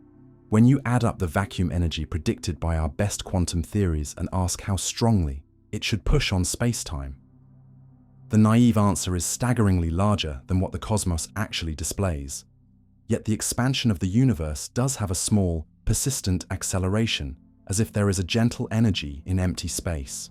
That mismatch, huge in theory, tiny but non-zero in observation, is not a minor bookkeeping error, but a profound challenge, a sign that something about how we count the vacuum's energy, or how gravity responds to it, is still incomplete. This is not the same as saying, mystery solved, dark energy is vacuum and that's that. Nor is it fair to toss the whole question into mystery and walk away. It is better to hold the puzzle in two crisp parts. First, the vacuum has measurable, local effects we understand and use, shifts, forces, noise. Second, the global role of vacuum energy in cosmic expansion is real but surprisingly small, and no one yet knows why the smallness is so stable. Those two truths coexist, and the tension between them is exactly where new physics loves to be born. To keep the story clean, resist two temptations. The first is to imagine free energy machines siphoning power from nothing. The vacuum's energy is real, but it is not a bank account you can drain with clever paddles, because the same rules that give rise to zero-point motion also forbid you from building a device that pays out network from it over a cycle. The second is to treat the vacuum as if it were a mystical will or a conscious substrate. The fields are astonishing, but they are not a mind. What makes them beautiful is how they keep their promises with the chill consistency of mathematics and experiment, not how they whisper secrets to particular people. If you want a working picture that you can carry out into your day without distorting it, try this. What we call space is more like a stage with springy floorboards than a rigid slab, and every force, particle, and beam of light you encounter is a pattern moving in that flexible medium. When nothing obvious is happening, the boards still quiver minutely, and when you place boundaries in the stage, the quiver pattern shifts and pushes back on the boards themselves. When you accelerate across the stage, the usual quiet of the boards feels warm against your feet. When the stage is curved into a horizon, quiver patterns that were once partners become separated into real, countable excitations. These aren't metaphors to make you marvel. They are summaries of results you can go and check in the literature of spectrometers, cryostats, resonators, and telescopes. The payoff for your thinking is steadying. Calling space empty was always a convenience, like calling the ocean flat when you're too high to see the swells. The deeper truth is that even the quietest regions of the universe are alive with possibility, and that what you can build, measure, and trust depends as much on the character of the vacuum as on the objects you place within it. So the next time you pause between sounds in a late-night room and feel that hush expand, remember that beneath the hush there is structure, beneath the stillness there is lawful motion, and beneath the comforting idea of nothing, there is a fabric that holds everything up. It hums without asking for your attention. It shapes what atoms can be. It nudges plates and clocks and mirrors, and though it keeps one of the universe's hardest secrets about why it doesn't blow the cosmos apart, it also hands you a simple lesson you can use today. Emptiness is not absence, but architecture, and learning to listen to it, to design with it and reason through it, is how you turn wonder into understanding, without taking a single step into fantasy. When the observer and the observed merge into a feedback loop. You probably think observing is the quietest thing a mind can do, but the moment you try to tickle yourself and nothing happens, you've stumbled into a deeper rule. The observer and the observed are connected by a loop, And your nervous system is wired not just to sense the world, but to predict and cancel the sensations your own actions would create. So what you feel depends on what you expected to feel. Begin gently with the body's architecture. Every time you move, your brain sends two messages, one to the muscles and one to a prediction circuit, an efference copy, that forecasts the sensory consequences of that movement and when the incoming touch, sound, or sight matches the forecast. The system turns the volume down, which is why your own fingers can't tickle you, why your voice sounds softer in your head than on a recording, and why the sound of your footsteps doesn't startle you in a quiet hall, make the match imperfect. A robot touches your arm with your own delayed finger movements piped through a machine, or your speech is fed back to you with a tiny lag. And the attenuation fails. The touch feels more vivid, your words stumble, and you notice how delicately the loop keeps perception stable. This cancellation isn't a parlor trick, it is the foundation of control. Reaching for a glass depends less on perfect sensing and more on a running comparison between expected and actual signals, and the small mismatch, the prediction error, is what drives correction. Athletes exploit this constantly, practicing until forward models in cerebellar circuits predict the arc of a serve or the feel of a clean release so well that moment-to-moment vision becomes a supervisor rather than a micromanager, and patience. Relearn it in therapy with prism goggles that shift the world sideways until their loops adapt and the world seems straight again, even though the lenses still bend light. The loop is not just about movement, it is the architecture of staying alive. Blood pressure, body temperature, and glucose are each held near set points by negative feedback, where sensors detect drift and actions push back toward balance, and when feedback is delayed or too strong, the system overshoots and oscillates. Dizziness after a sudden stand, chills and sweats during a fever, reminding you that stability is earned by timing and gain. In perception, loops give you a usable present by letting top-down predictions lead and bottom-up data correct. And this goes beyond philosophy into everyday consequences. A violinist hearing their instrument under noisy stage monitors plays too forcefully because the loop is starved. Drivers who cannot feel road texture over-torque the wheel, and people practicing with delayed audio fall out of rhythm because their internal metronome cannot lock to a moving target. Repair the loop, clear monitors, better tires, tighter latency, and performance returns because the brain was never simply reacting. It was co-authoring each sensation with its expectations. Once you see the loop at small scales, you start to notice it everywhere. Measurement meets action. Put a thermometer in a small cup of water and the thermometer's mass and temperature tug the reading a little toward themselves. Slide a microelectrode into the brain and a few nearby neurons. Change their firing because the local chemistry and mechanical environment changed. Observe wildlife too closely and animals alter their behavior, so the measurement becomes part of the scene. Social systems amplify the effect. Publish a metric, and people optimize for the number rather than the thing it was meant to represent. A pattern so common, it has a name in policy circles. So honest experiments must work to break or control the loop with blinding, randomization, and pre-commitments. Even in markets, expectations feed back into prices, and those prices change behavior, which changes expectations again in a dance that can stabilize around a norm or run away into bubbles and crashes, depending on the delays and strengths in the loop. None of this is mystical. It's the mathematics of feedback wearing different clothes. When information about a system influences decisions that act on the same system, you have a loop. And what you see next depends on what you expected a moment before. Physics provides the sharpest boundary case. At small scales, measuring a system is itself an interaction. The apparatus must exchange energy or momentum with what it probes. So the act of extracting information necessarily disturbs the system a little. You don't need algebra to respect the point. Turn up the light to see a dim object, and you warm it. Weigh a feather with a coarse scale, and the airflow you create matters. Pin down one property with finer and finer probes, and you inject more and more of the very thing you hoped to ignore. Modern experiments tame that back action with weak and repeated measurements to nudge the system gently, or with clever arrangements that steer the disturbance into a component you care less about, and those methods let us stabilize delicate states long enough to do useful work. Yet even there, the larger lesson is not unique to the quantum lab. Whenever the observer is part of the causal chain, and we almost always are, the clean line between measuring and making blurs. The loop also shapes how your mind decides what is yours. Sense of agency grows when predictions and outcomes land close in time and content, and it fades when delays or mismatches creep in. In classic force-matching tasks, people who press to match a force applied to them overshoot because they underfeel self-generated input.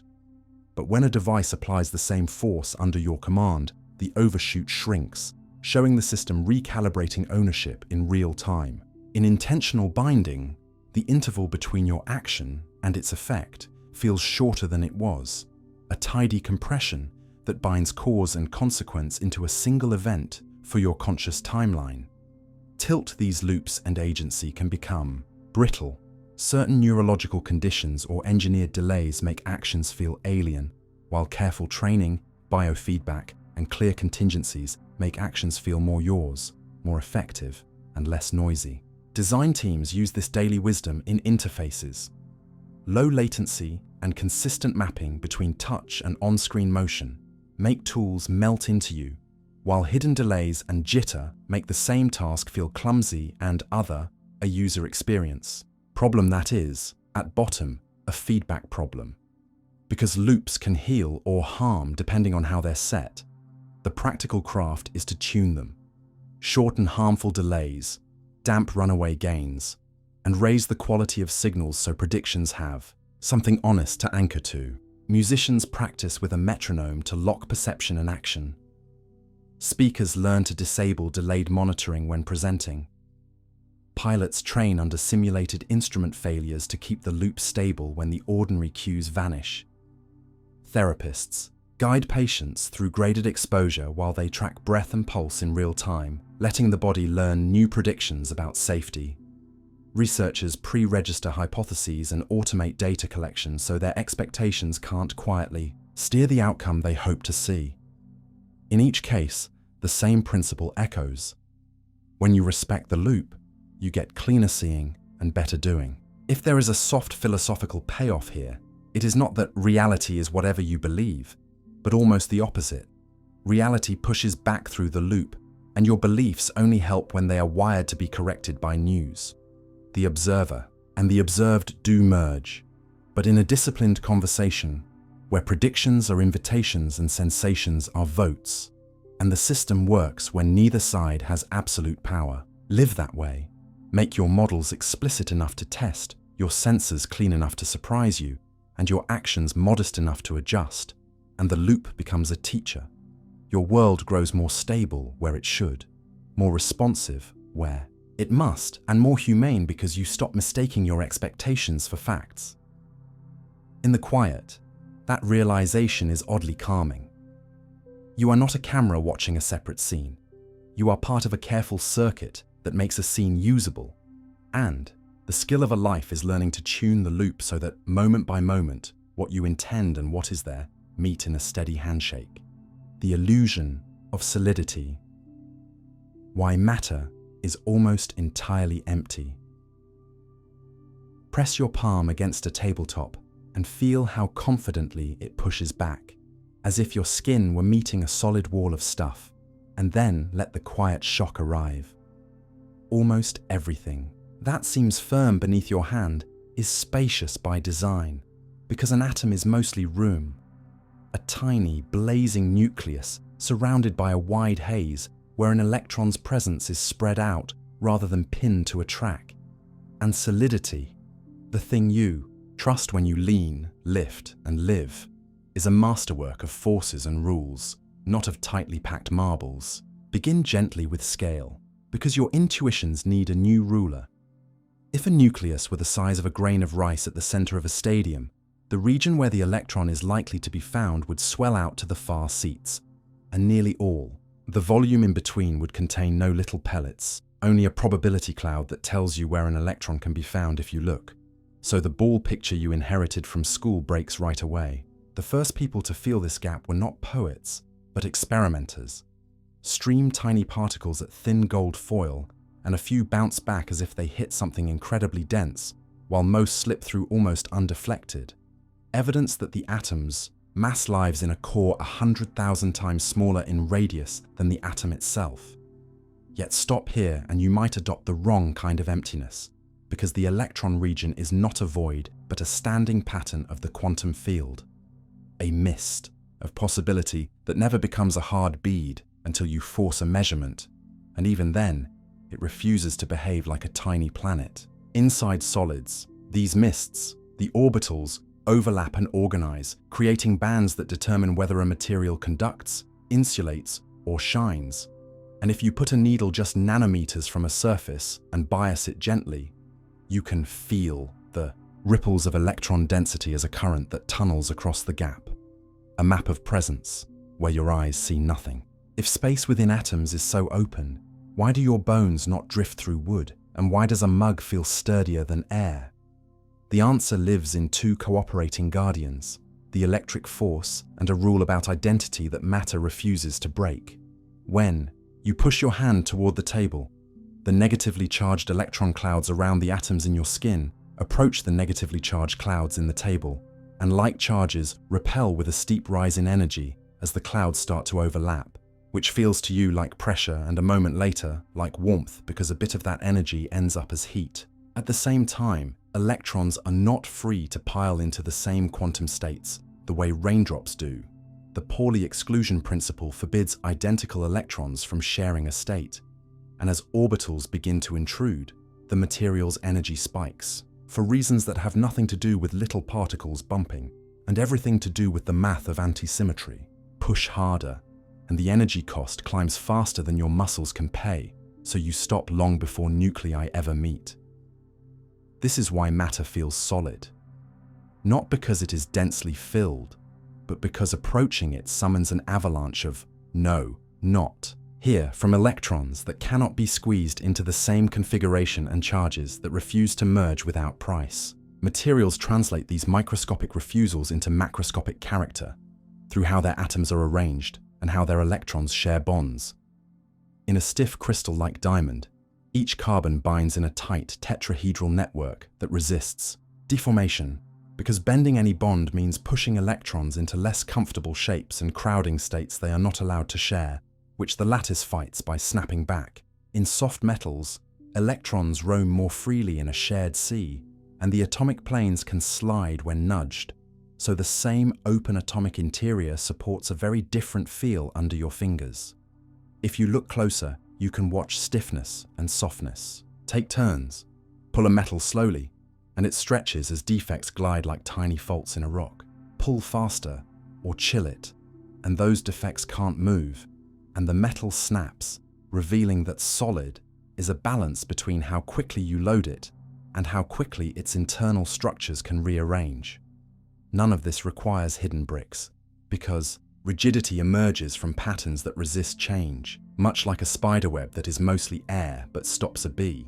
Even deeper, the nucleus you imagined as a solid pellet is itself a storm of constituents and fields, protons and neutrons made of quarks bound by gluons, and most of its mass is energy stored in the swarming motion and binding rather than in the quark's bare masses.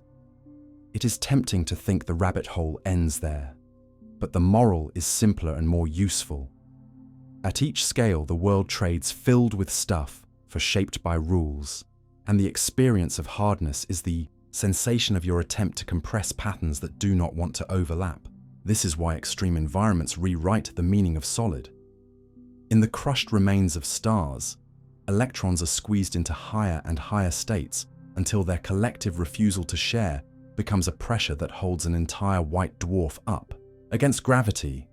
And deeper still, protons and electrons merge into neutrons, and a new sea of rules takes over to hold a neutron star in shape. In your kitchen, those same principles operate quietly, keeping a ceramic bowl intact when you set it down and letting steel bend before it breaks when you load a shelf. Touch itself is a conversation in this language. The receptors in your skin are not detecting contact between tiny billiard balls. They are transducing the subtle give of electron clouds and the tiny shifts of atoms in their lattice as surface forces build, and your brain renders that rising electrical argument as smoothness, texture, or pain. When you rub two surfaces together and feel warmth bloom, you are paying the fees those rules demand as orbitals distort and snap back by the trillions, turning your push into vibrations that molecules share as heat. Even weight is not a thing you hold in your hand, but the table's electrons announcing how much energy it would take for the object's atoms to move closer as gravity invites them downward. The everyday world you navigate is a theatre of forces in which emptiness provides room for flexibility and rules provide the firmness you need to act. It helps to retire two unhelpful pictures.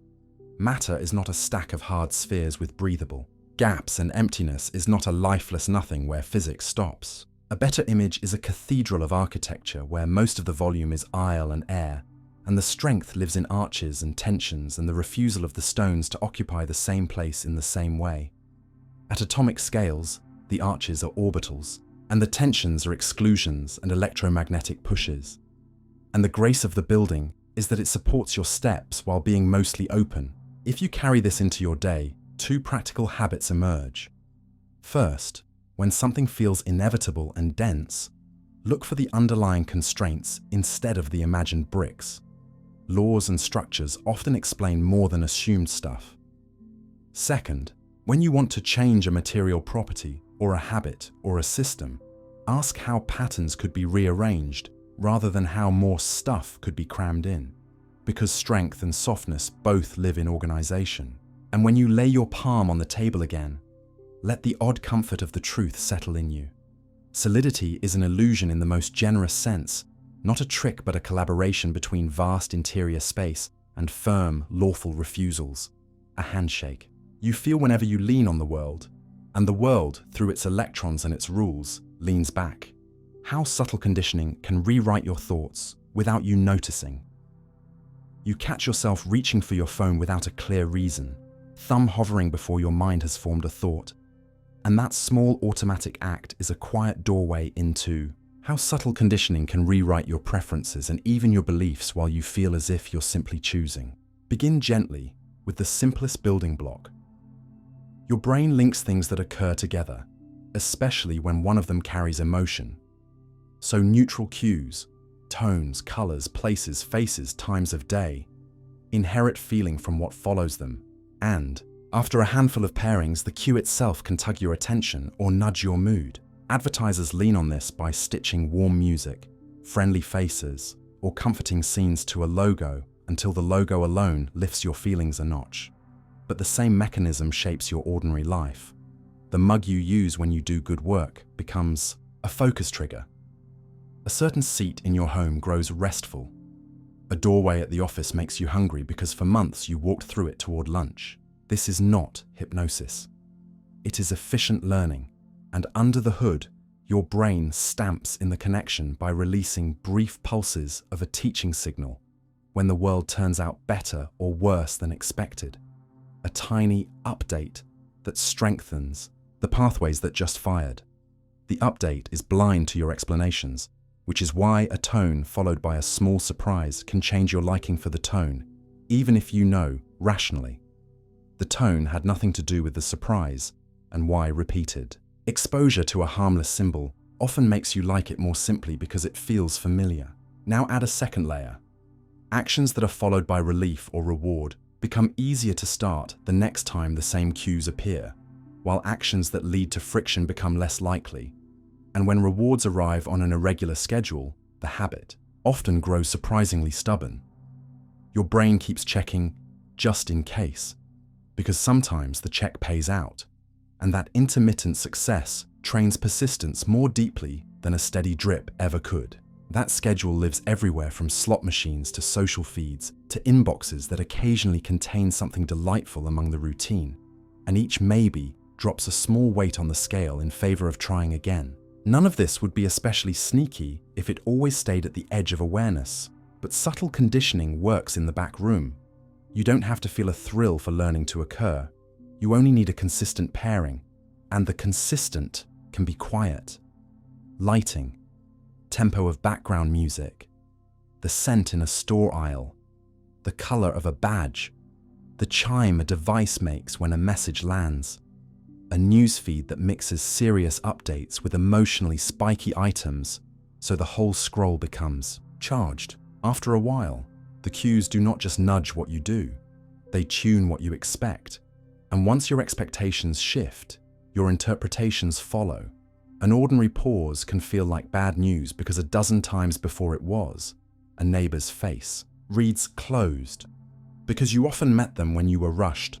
A task looks harder when the chair you're in is one you've collapsed into after difficult days. The plasticity that enables this sits in well-mapped circuits. Deep structures weigh value and surprise. The amygdala tags stimuli with rough emotional significance. The striatum links situations to actions, and parts of the frontal cortex learn a map of what is worth pursuing right now. None of these regions need your verbal story to do their job, so your story often arrives later, explaining a preference that was already tilted. This is why, after repeated pairings, people can show quicker reactions and subtle bodily changes to a cue even when they insist they feel nothing at all about it, and why a slogan that piggybacks on reassuring imagery can slide more smoothly into your judgments than a bare claim would. Because conditioning is specific, it also hides in context. Extinguish a learned response in one room, and it can pop back in another. Change the time of day, and the old pull returns. Stress narrows attention and revives old pairings like a shortcut. Small shifts in context can flip a switch not because you are fickle, but because your learning was tied to details, lighting, posture, temperature, company, that your conscious mind never filed under important. There are guardrails built into the system. New learning can block old. Strong cues can overshadow weak ones, and unexpected outcomes can erase a habit faster than mere repetition. But most of the time, if the world keeps rewarding a pattern, here and there, the pattern deepens, whether or not you approve of it. Once you see this, practical questions replace alarm. How do you keep your preferences yours in a world that trains them? Start by auditing cues rather than motives. Keep a small log for a week that pairs moments of, I ended up here without, quite meaning to, with where you were, what you heard, what you smelled, what time it was, who was nearby. Patterns will appear. Certain tabs that lead to certain feelings, certain rooms that trigger grazing, certain sounds that pull your thumb. Proof that you are being trained by your environment in tiny steps. Next, break the chain where it's weakest. Move the cue. Put the tempting app in a folder off the first screen. Set your desk so snacks are not in arm's reach. Change the routine. When the urge to scroll hits, stand up and take 10 breaths at the window, or reshape the reward. Bundle the task you want to build with a treat you reserve only for that task, like a favorite playlist you save for workouts or a podcast you only hear while doing chores. Third, use extinction honestly. If you can bring up the cue and wait out the urge without rewarding it, the old pairing weakens. But the key is precision. Vague, I'll just be stronger. Does little, targeted. When the badge appears, I'll note it and put the phone face down for 2 minutes. Teaches your system that the cue no longer predicts what it used to. Fourth, counter condition when extinction is too slow. Pair the old cue with a new outcome that carries opposite feeling. The chair that meant collapse becomes stretch and breathe. The late night kitchen becomes glass of water and lights out. Teaching your body a new story. Fifth, stabilize the good with regular, predictable rewards. Celebrate small completions reliably so your learning circuits don't require chaos to pay attention. Social and digital environments deserve special care because they magnify conditioning at scale. Timing of notifications, color of icons, autoplay defaults, streak counters, randomized surprise me buttons. Each can hitch a ride on your brain's update rule, and together they can tilt your day. You can answer with simple engineering. Turn off non-essential badges and chimes. Batch messages into set windows so that checking is a planned action and not a slot machine. Use grayscale to reduce the pull of color-coded cues. Set your home screen to tools rather than feeds, and decide where devices sleep at night. So your first and last minutes are not training you to crave novelty. In conversation and work, notice how praise that is rare and surprising trains stronger than steady acknowledgement, and use that power carefully. Aim it at growth, not at keeping people guessing. In families, be mindful of the statements you pair with relief. We can relax now that, because the thing after that becomes a magnet next time. The philosophical temptation is to hear all this and conclude that free thought is an illusion, but the better conclusion is more interesting. Thought is trainable, and agency grows when you become the architect of your own pairings. You can choose which cues to emphasize, which routines to reward, and which default settings to accept. And those choices accumulate into grooves your future self will glide along. The art is to design grooves that serve values you chose while staying alert to grooves others are quietly deepening for you. If you succeed, what once felt like white-knuckle willpower becomes something gentler, the feeling of your environment and your nervous system agreeing. And if you slip, remember that learning is reversible. The circuits that once made a notification irresistible can, with bored repetition, denied a payoff, learn to ignore it. The chair that once summoned rest can summon stretching. The doorway that meant snacks can mean a glass of water. In the end, subtle conditioning will always be at work, whispering at the edges of your day, but you are not powerless before it. You can arrange your world to teach the lessons you want learned, and then let the quiet machinery do what it does. Best, practice, adjust, and, without fanfare, make tomorrow's choices a little easier than today's. In some branches of reality, you may never die. Someone once told you a comforting rumor dressed up as physics, that somewhere, in some branch of reality, you go on forever, and the whisper feels like warm air in winter. But if you're going to hold it at all, hold it cleanly. The idea hinges on a picture of the world where chance doesn't pick a single outcome, but lets all allowed outcomes unfurl side by side, and your experience lands on one thread. In that picture, dangerous events split into versions where you live and versions where you don't. And because you only ever have experiences in the living versions, it can seem from the inside as if you were strangely hard to kill. Begin here, gently, with what this story can and cannot promise. It is not a license, not a force field, not a way to cheat illness or traffic or time, and many physicists treat it as a provocative thought experiment rather than a prediction about your future. The honest core is just this selection effect. You can only notice outcomes in which you survive, and that fact creates a powerful illusion of specialness when you look back at close calls, because every memory you have is a survivor's memory, by construction. But step into the middle of the argument, and the romance fades into arithmetic of a simpler kind. Even if reality branches, the share of futures in which you continue grows smaller when you take risks, like cutting a pie, into more and more slices and eating fewer each time. You still get a slice. There is always a thread on which you made it. But the total weight of lives with you in them gets thinner, and for almost everyone else, your family, your friends, the strangers you share a street with, the overwhelmingly typical branches are the ones where you are gone. The world they inhabit is not a rumor, but the one that will be measured and mourned. And the fact that there exists a hidden thread where you didn't die does not comfort the nearly all of reality where you did, nor does it help the many versions of you who didn't get so lucky. Because this topic teases hope and dread in equal measure, it helps to keep your footing with 3 clear ideas that don't require equations. First, subjective continuity is cheaper than you think. Your sense of, I kept going, is what you feel whenever your brain manages to write one moment into the next, and it tells you nothing about how many other branches ended. Second, hazard still matters. Bullets, pathogens, and cliffs are made of macroscopic causes that do not wait for delicate quantum coin flips to decide their fate. So counting on a quantum rescue is like counting on fog to hold you up. And third, measure beats anecdotes. Longevity isn't about whether one thread exists, but about what happens in most of them. And by that yardstick, reckless choices create a future where almost all of your possible lives end sooner, even if there remains a whisper of you somewhere farther on. The famous thought experiments that make this vivid, games of chance where a device is triggered by a microscopic event, should be read as warnings, not invitations.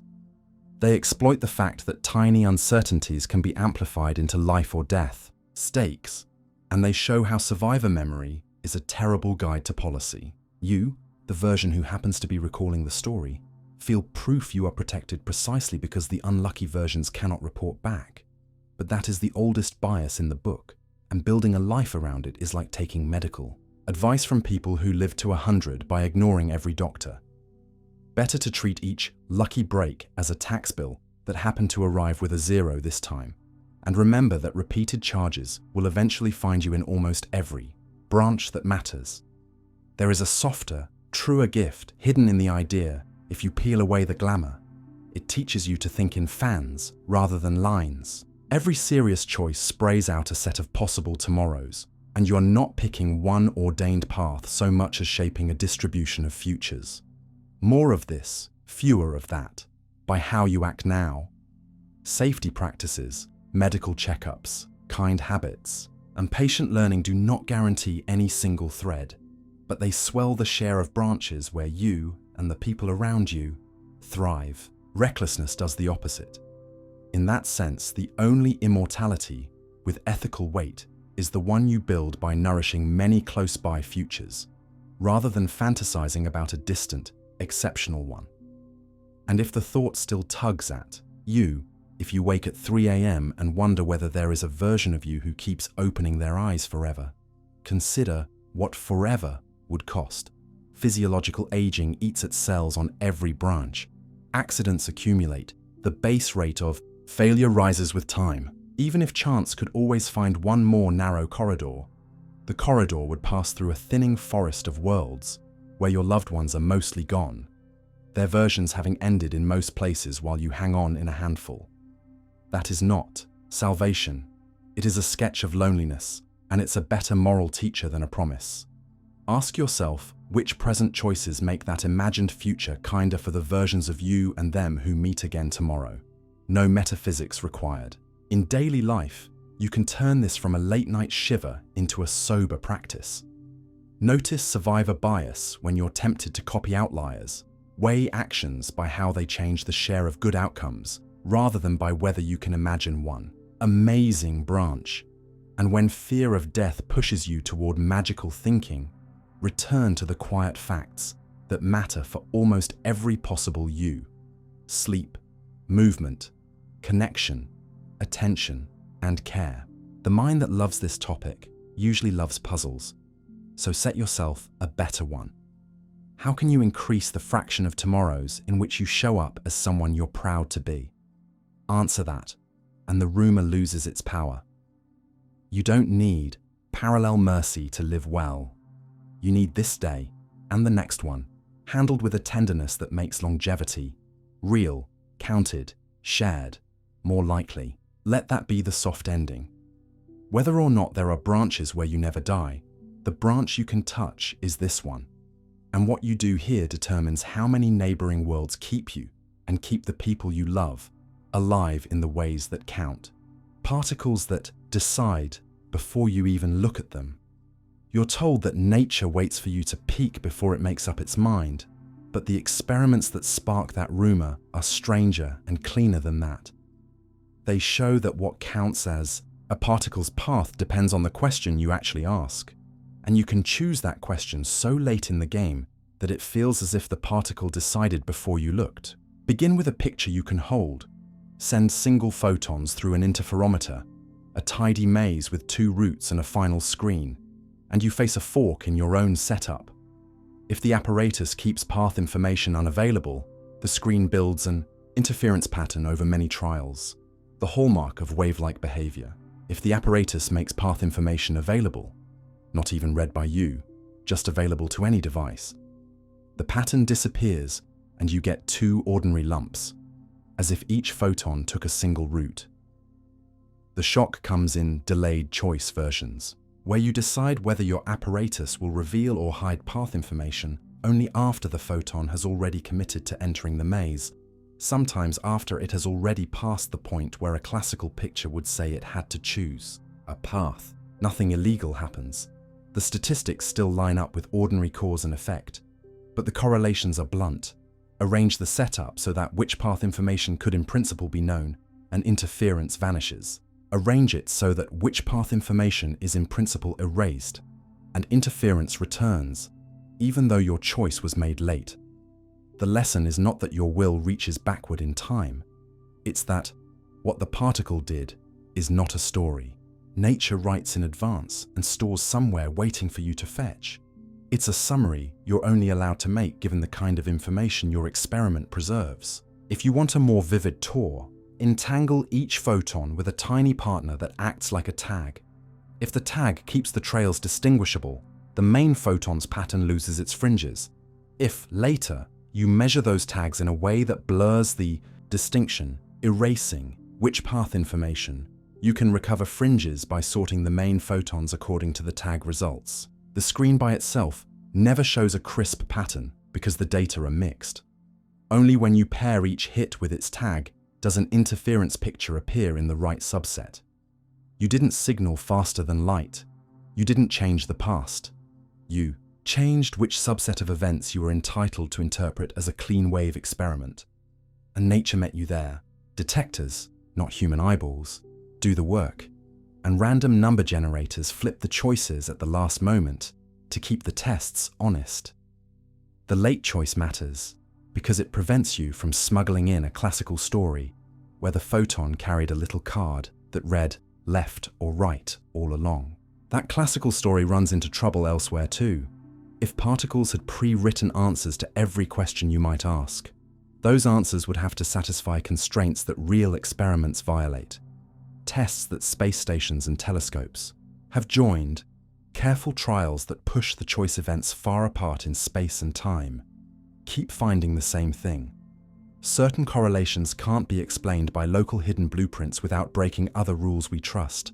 So the safer conclusion is that at small scales properties are contextual. What is real enough to talk about depends on the measurement you actually perform. Not any measurement, but the one you built, with the information channels you allowed or blocked. In that light, deciding before you look is a poetic way of noticing that when you finally do look, you're not just reading a diary entry the particle carried, you're participating in which diary can be written at all.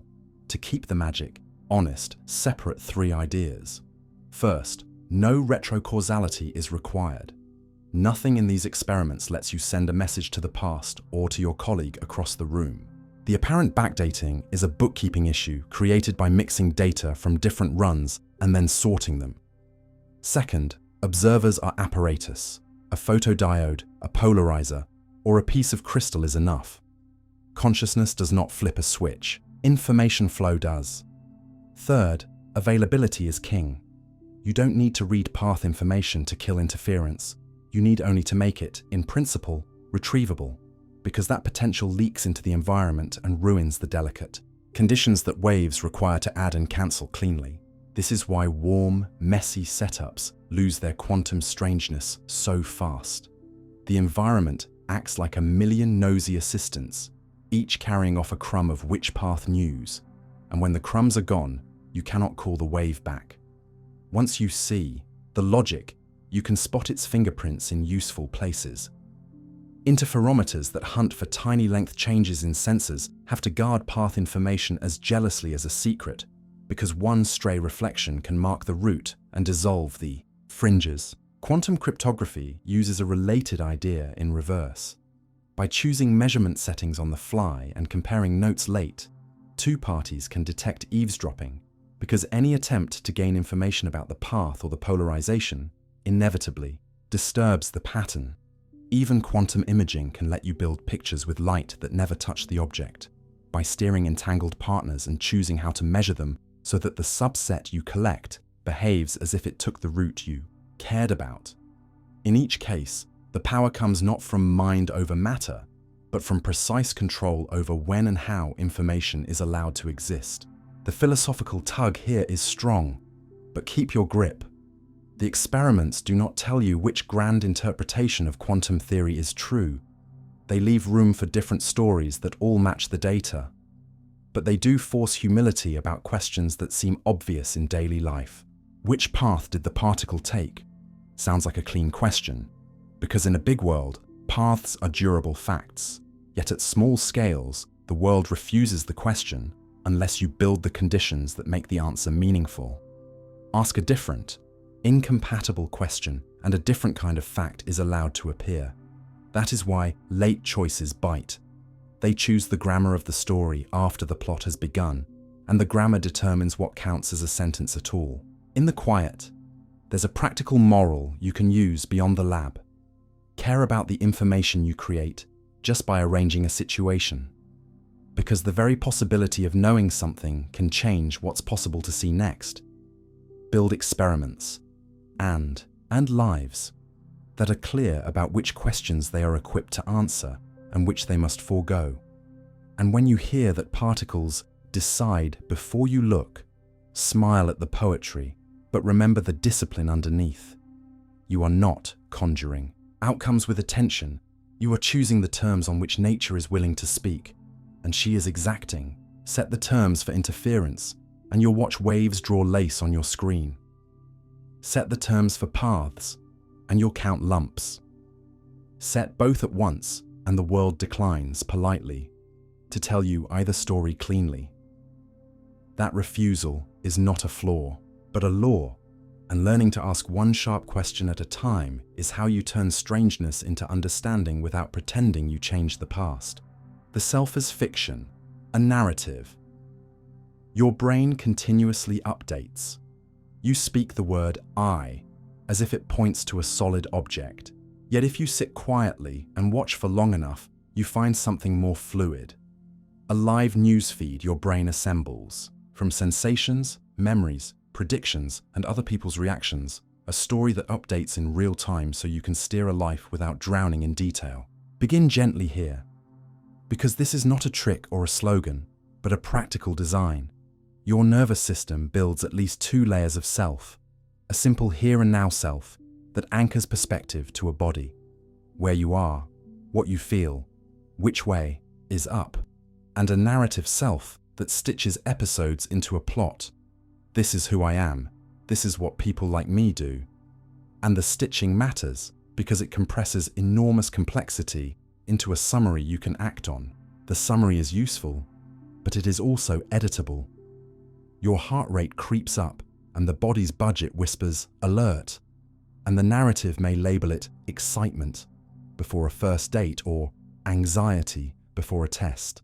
You hear your name in a crowd and the story pivots toward you. A friend smiles and your internal headline shifts from outsider to welcome with dizzying speed.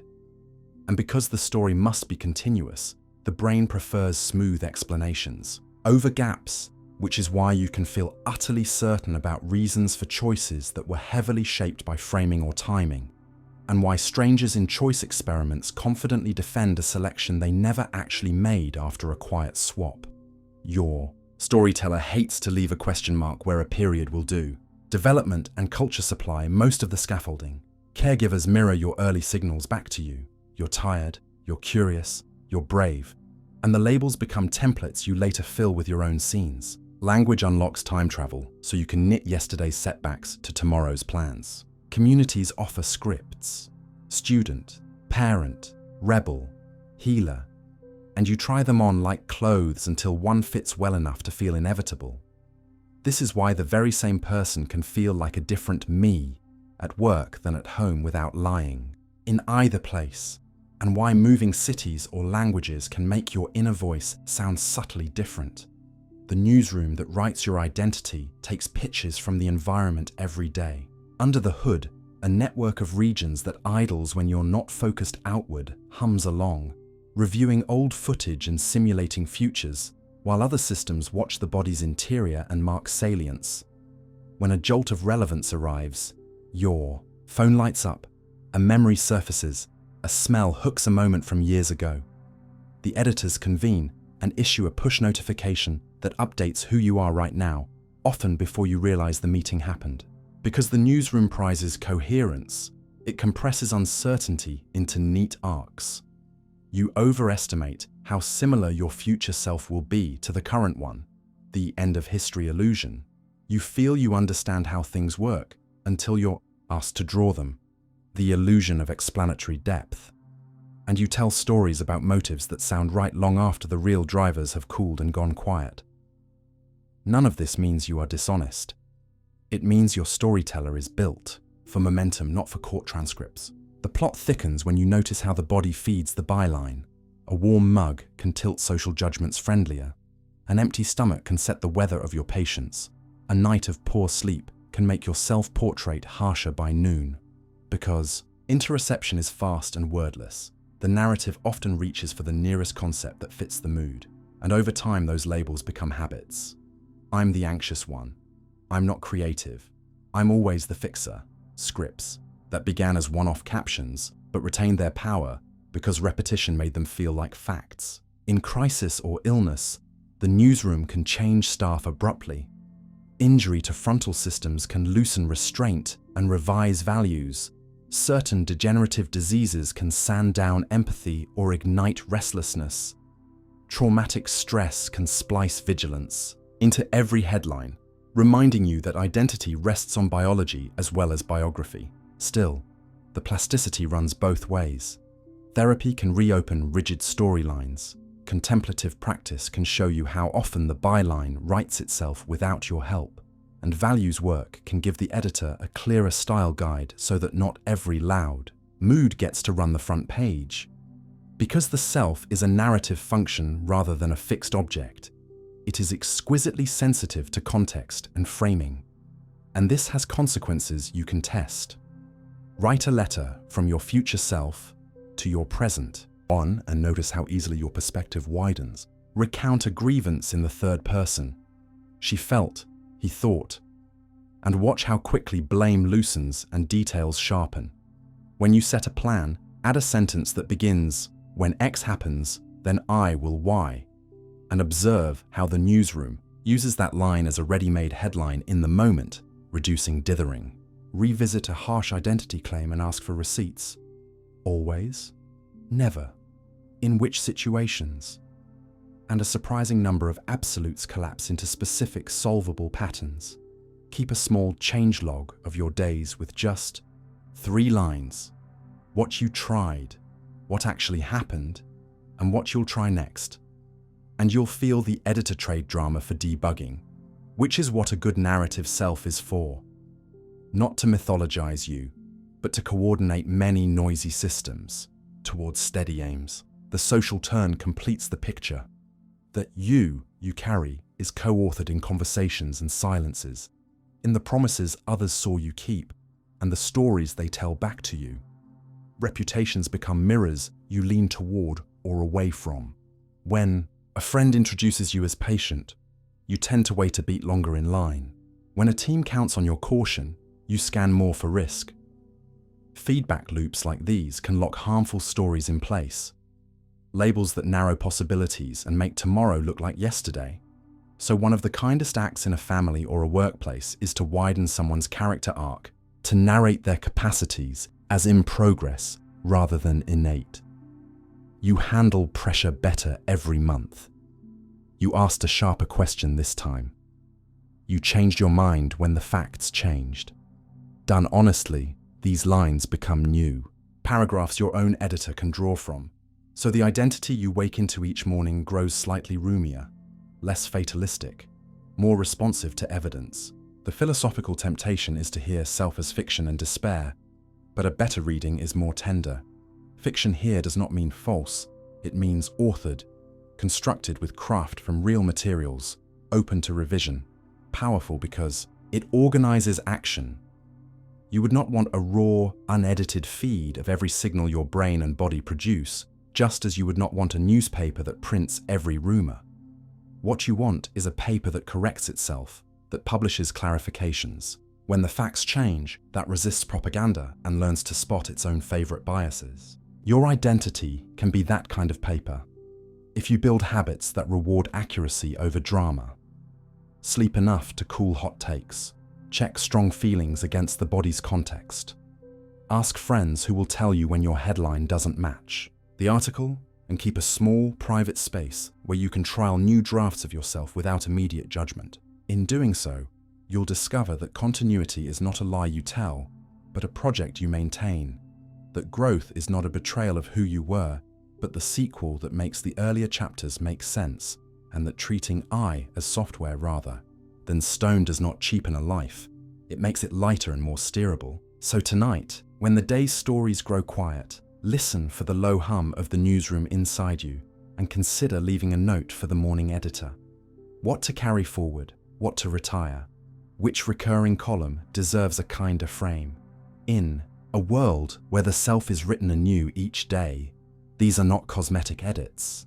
They are how you turn experience into authorship and a moving present into a life that feels, softly and steadily, like yours.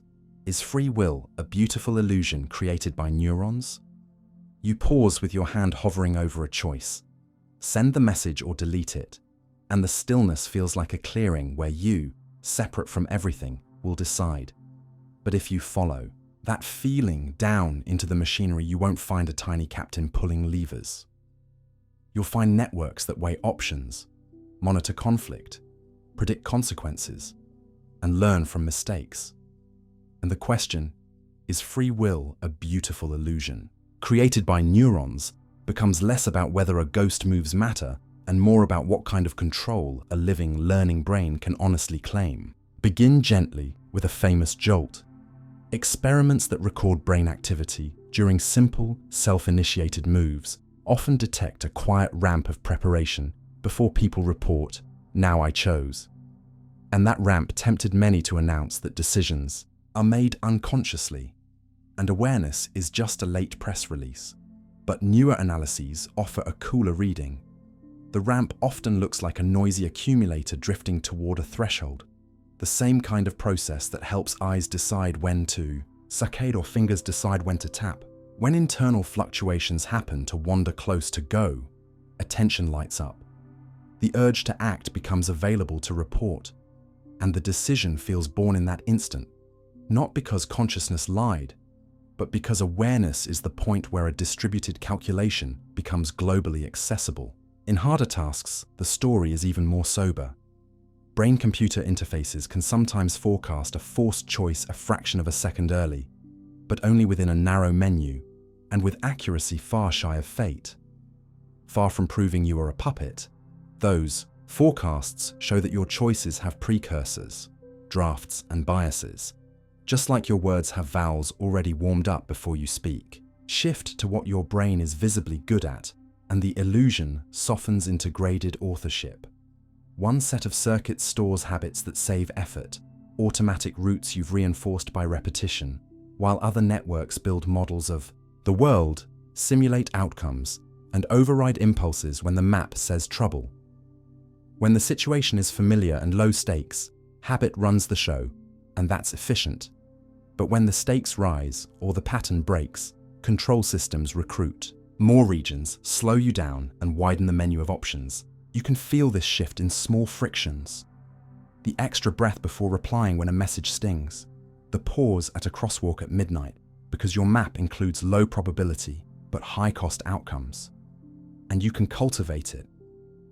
People who practice naming options and consequences, or who write, "If X, then I will Y" plans, increase the odds that the reflective system beats the reflexive one when it matters. That victory is not magic, it's training, and it shows up in the brain as stronger long-range communication between evaluators, monitors, and action planners, more rooms sharing the same page. So the decision that finally surfaces is not a whim, but the product of a network that has learned to be reasons responsive. The common fear is that if a choice has causes, it isn't free, but that bundles two different ideas. A choice can be caused by you, by your values, your memories, your care for consequences, without being coerced. In this view, could have, done otherwise, means that if the reasons had been relevantly different, more time, new evidence, a changed promise, Your internal policy would have selected a different action, and that counterfactual sensitivity is what makes reasons matter. You can see it plainly when you adjust after error. You speak sharply, notice the wince, and revise your approach next time. That arc, perception, regret, plan, better behavior, is not an illusion glued on after the fact. It is the signature of a system whose choices are tuned by feedback and guided by aims, and it is exactly the kind of freedom you want in a partner, a pilot, or a judge. Still, honesty demands limits. Mood, stress, sleep loss, intoxication, trauma, and illness compress your degrees of freedom by narrowing the set of options your brain can recruit in time. Poverty and chaos do the same at the level of environment, removing good choices from the shelf. None of this cancels agency, but it changes its resolution. The fine control you can exert over attention and impulse shrinks or expands with conditions. The practical consequence is ethical and personal.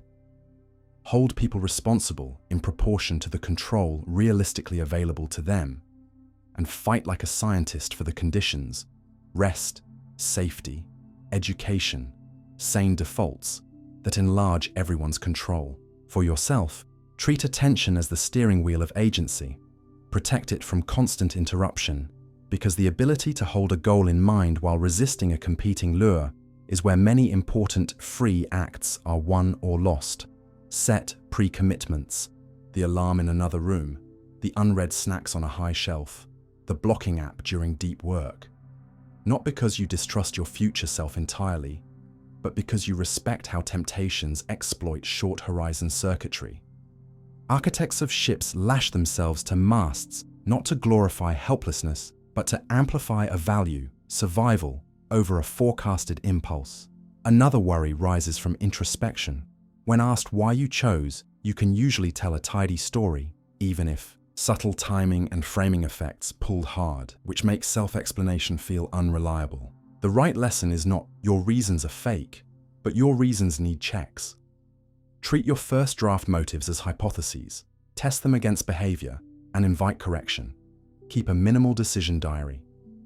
What I predicted, what happened, what I'll try.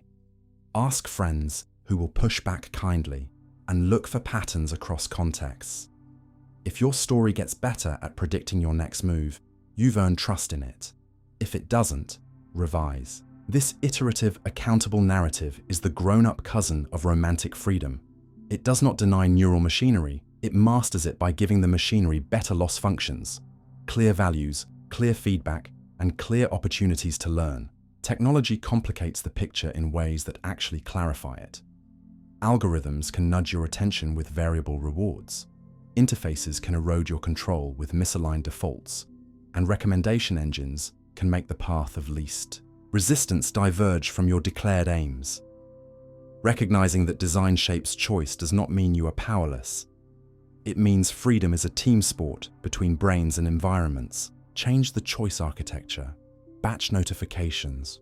Remove infinite scroll. Put time costs next to time sinks, and the same neurons produce different lives. If that sounds unromantic, consider the romance of a future you deliberately helped into existence by arranging today's room. The soft philosophical landing, then, is neither triumphalism, you are a soul outside physics, nor despair, you are a passenger watching a movie, but a craft. Your brain is a cause. Among causes that can model causes, evaluate reasons, and choose policies that reshape the causes that will shape it tomorrow. In that craft, what you call free will is the lived experience of guidance when guidance is functioning well. Attention held where it should be, impulses weighed rather than obeyed, values made operational in the face of noise. It is not metaphysical exemption, it is effective control. And it gets stronger with sleep, with practice, with wise constraints, with truthful feedback, and with communities that reward integrity over heat. Ask the romantic question if you like, but finish with the practical one. What can I do today to increase the share of tomorrows where I act from reasons I endorse? Then do those small things. Set the environment, write the plan, enlist the ally, rest the mind, move the body, and notice weeks later, that a choice which once felt like a coin toss now feels like a gentle, confident turn. In that sensation, there is beauty enough, not magic, but a mind steering itself. The experiment that shows reality shifts when you watch it. They say a watched pot never boils. In a good physics lab, you can make that proverb come true, not as metaphor, but as a measured effect. Because when you watch a delicate quantum system in the right way and at the right cadence, its natural urge to change can stall. And if you change the cadence, the same watching can make it hurry up. So the lesson is not that your gaze has magic, but that the very act of extracting information nudges the world onto a different track. Begin gently with a picture you can carry. Imagine a single atom prepared in an excited state that, if left alone, tends to give up its energy and drop to a quieter state while emitting light. Or picture a qubit, a two-state system, set to slosh rhythmically between this and that under a steady drive. Now add the watching. Every time you perform a strong check to ask, "Are you still excited?" you don't merely peak, you force the system to answer.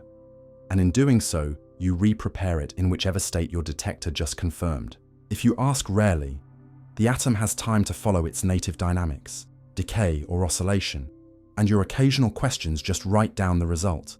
But if you ask very, very often, you keep resetting the clock back to the starting line, and the transition struggles to get going at all. In labs with trapped ions, ultra-cold atoms, superconducting circuits, and quantum dots, researchers have demonstrated this quantum Zeno effect, showing that frequent measurements can freeze or dramatically slow change, and when they loosen, the schedule or engineer gentler measurements that only partially collapse the state. The freeze melts. This isn't paradox, it's bookkeeping. A measurement that is strong enough to make a system declare a state also wipes away the delicate phase information that drives forward evolution, and the more often you do that, the more you trade motion for certainty. The twist is that the world won't let you turn observation into a universal break. If you time your queries differently or couple the system to your meter in another way, you can do the opposite and speed things up, the anti-Zeno effect, because your interventions broaden the system's energy portrait and open more pathways for change. A reminder that watching is not a single act, but a whole family of interactions whose details matter. In some experiments, a stream of gentle, continuous monitoring is used instead of sharp, staccato checks, and the system drifts under your gaze like a leaf nudged by many small eddies rather than smacked by a paddle. Here, the measurements leak, a trickle of information into your instruments, and the resulting back action tugs the state gradually. In either regime, the principle is the same. Information is physical, and the channels you open to obtain it shape the future you will be allowed to see. To keep our footing, it helps to strip the romance from the word observer. Consciousness is not required. A cloud of atoms that can scatter a photon, a photodiode that can flip from off to on, or a superconducting resonator that can pick up a whisper of current. These are observers, because they are places where information about the system can become, in principle, available. Your mind can be asleep while the apparatus does the watching, and the world will still follow the rules. The key isn't attention, it's availability. Once which state information can, even in theory, be recorded and left behind in the environment, the subtle interference that would have driven the system forward is spoiled, and the trajectory shifts. That is why careful experiments take pains to isolate their subjects from stray light, vibrations, and heat, because the environment is a nosy crowd that constantly measures without asking, and uncontrolled watching smears delicate behavior into the ordinary. These ideas become sharper when you zoom in on how we watch. A projective measurement is like a firm question that forces a yes-no and snaps the system into a definite answer. A weak measurement is like a glance through frosted glass, one that leaves you with a noisy hint and leaves the system only slightly altered. Do many weak measurements in a row, and you can build a clean picture without any single glance doing much damage, a strategy that has let researchers reconstruct gentle trajectories of qubits as they meander under monitoring. Couple that, monitoring to feedback, Nudge the system based on what you're learning in real time, and you get quantum control.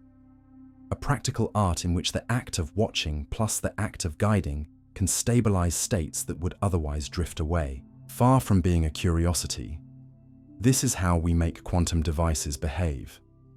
Repeated checks called syndrome measurements detect budding errors in delicate qubits so that correction can be applied before the faults blossom. And precision sensors reshape the vacuum's unavoidable jitters into forms that disturb less. Proof that the right kind of watching is not a nuisance but a tool. If you'd like a different angle, one that shows how mere possibility of knowing can shift outcomes without heavy-handed prodding, consider interaction-free detection schemes. You arrange a setup where, if a light-absorbing object sits in a particular path, the interference that would ordinarily cancel a certain detector is disrupted, and a click at that detector becomes evidence that the object was there, even though no photon was absorbed. You learn by the shadow your question casts on what would have been, not by a shove. The important moral overlaps with our Zeno story, without repeating it. You do not have to touch to change the script. The chance of gleaning which path information is already enough to redraw what patterns are possible, and your later sorting of the data determines which slice of reality you are even entitled to interpret as wave-like or particle-like. None of this grants you sorcerer powers over the past. You cannot send messages to yesterday, and you cannot pick outcomes by sheer will, because the statistics keep their promises. What you can do, and what the experiments force you to respect, is choose the grammar of the story that nature can tell next by choosing the questions and the channels through which answers would appear. Frequent, strong questions, pin systems in place. Rare or softly phrased questions let the native dynamics speak. Cleverly timed inquiries can speed change by opening doors that were shut. And once information spills into the world, you cannot call it back any more than you can unring a bell. Beyond the bench, the practical lesson is surprisingly human. In science and in life, how you look changes what you can learn. If you pounce for certainty too often, you may freeze a process. That needs flow to reveal itself. If you never check, drift and noise will carry you somewhere you didn't mean to go. Better is a rhythm, glances frequent enough to guide, gentle enough to preserve motion, and honest enough to accept what the next glance brings. That rhythm is the quiet craft behind stable qubits and trustworthy experiments, and it's also the craft behind good teaching, careful feedback, and responsible oversight. Reality doesn't warp to please your attention, but it does respond to the channels you open for information to move, and that response can stall, hasten, or redirect the unfolding in front of you. Let that be the soft closing thought. Watching is not passive, it is participation. And when you design your questions with care, neither too sharp nor too vague, you don't break the world. You hear it more clearly, and the track it takes beneath your gaze becomes not a trick of perception, but a conversation you can learn to conduct. Silent minds, people who live without an inner voice. When you read this sentence, do you hear a voice in your head? Or do the words arrive as meaning without sound, like captions that you somehow understand all at once? And if it's the second, you're not broken or rare so much as a quiet example of how minds can think without a running narrator. Begin gently by naming the thing. Inner speech is the experience of rehearsing language privately, planning what you'll say, arguing with yourself, replaying a conversation. But surveys and sampling studies show a wide spread. From people who hear a frequent, vividly voiced monologue to people who mostly think in scenes, shapes, feelings, and wordless concepts, with many in between. Some researchers use the term anendophasia, when people report little to no inner speech. But labels can mislead, because the absence of a voice is not the absence of thought. It's a shift in format. Your brain can represent goals, rules, and options in diagrams and sensory sketches instead of sentences, and you act from those representations just as well. To understand what's happening, it helps to separate content, the information you're using, from medium, how that information is encoded. A recipe can be spoken aloud, written as steps, or shown as pictures of each stage, and a mind can do the same. When inner speech is present, it often recruits parts of the network that plans and perceives spoken language, and people who rely on it tend to use a verbal scratchpad. The old psychology textbooks called it a phonological loop. 2. Keep phone numbers, task lists, or arguments online. When inner speech is sparse, that loop is quieter, and other systems take the lead. Spatial working memory, visual scene construction, motor planning, and a more global sense of knowing that pops in without a sentence attached. Every day, clues reveal the difference without pathologizing it. Some people silently mouth or throat flex while reading and feel comprehension as a line-by-line stream. Others grasp paragraphs in chunks, as if the page flip installed the meaning all at once. Some plan a difficult call by rehearsing key phrases internally. Others sketch boxes and arrows, or walk through the room and feel where the conversation should soften or turn. Bilinguals notice that their inner voice, when present, can switch languages mid-thought, while silent bilinguals report that meaning flows independently of language choice. Deaf signers add an important lesson here.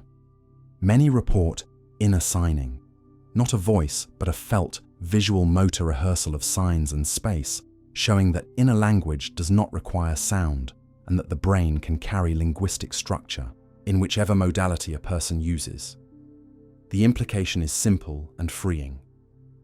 Verbal monologue is a tool, not the definition of thought. Experiments that probe these styles offer concrete, teachable results.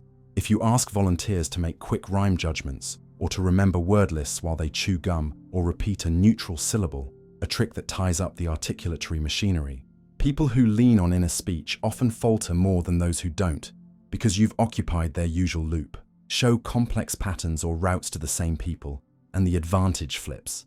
The more visual thinkers hold the map more easily, while the verbal thinkers benefit from turning the pattern into named chunks.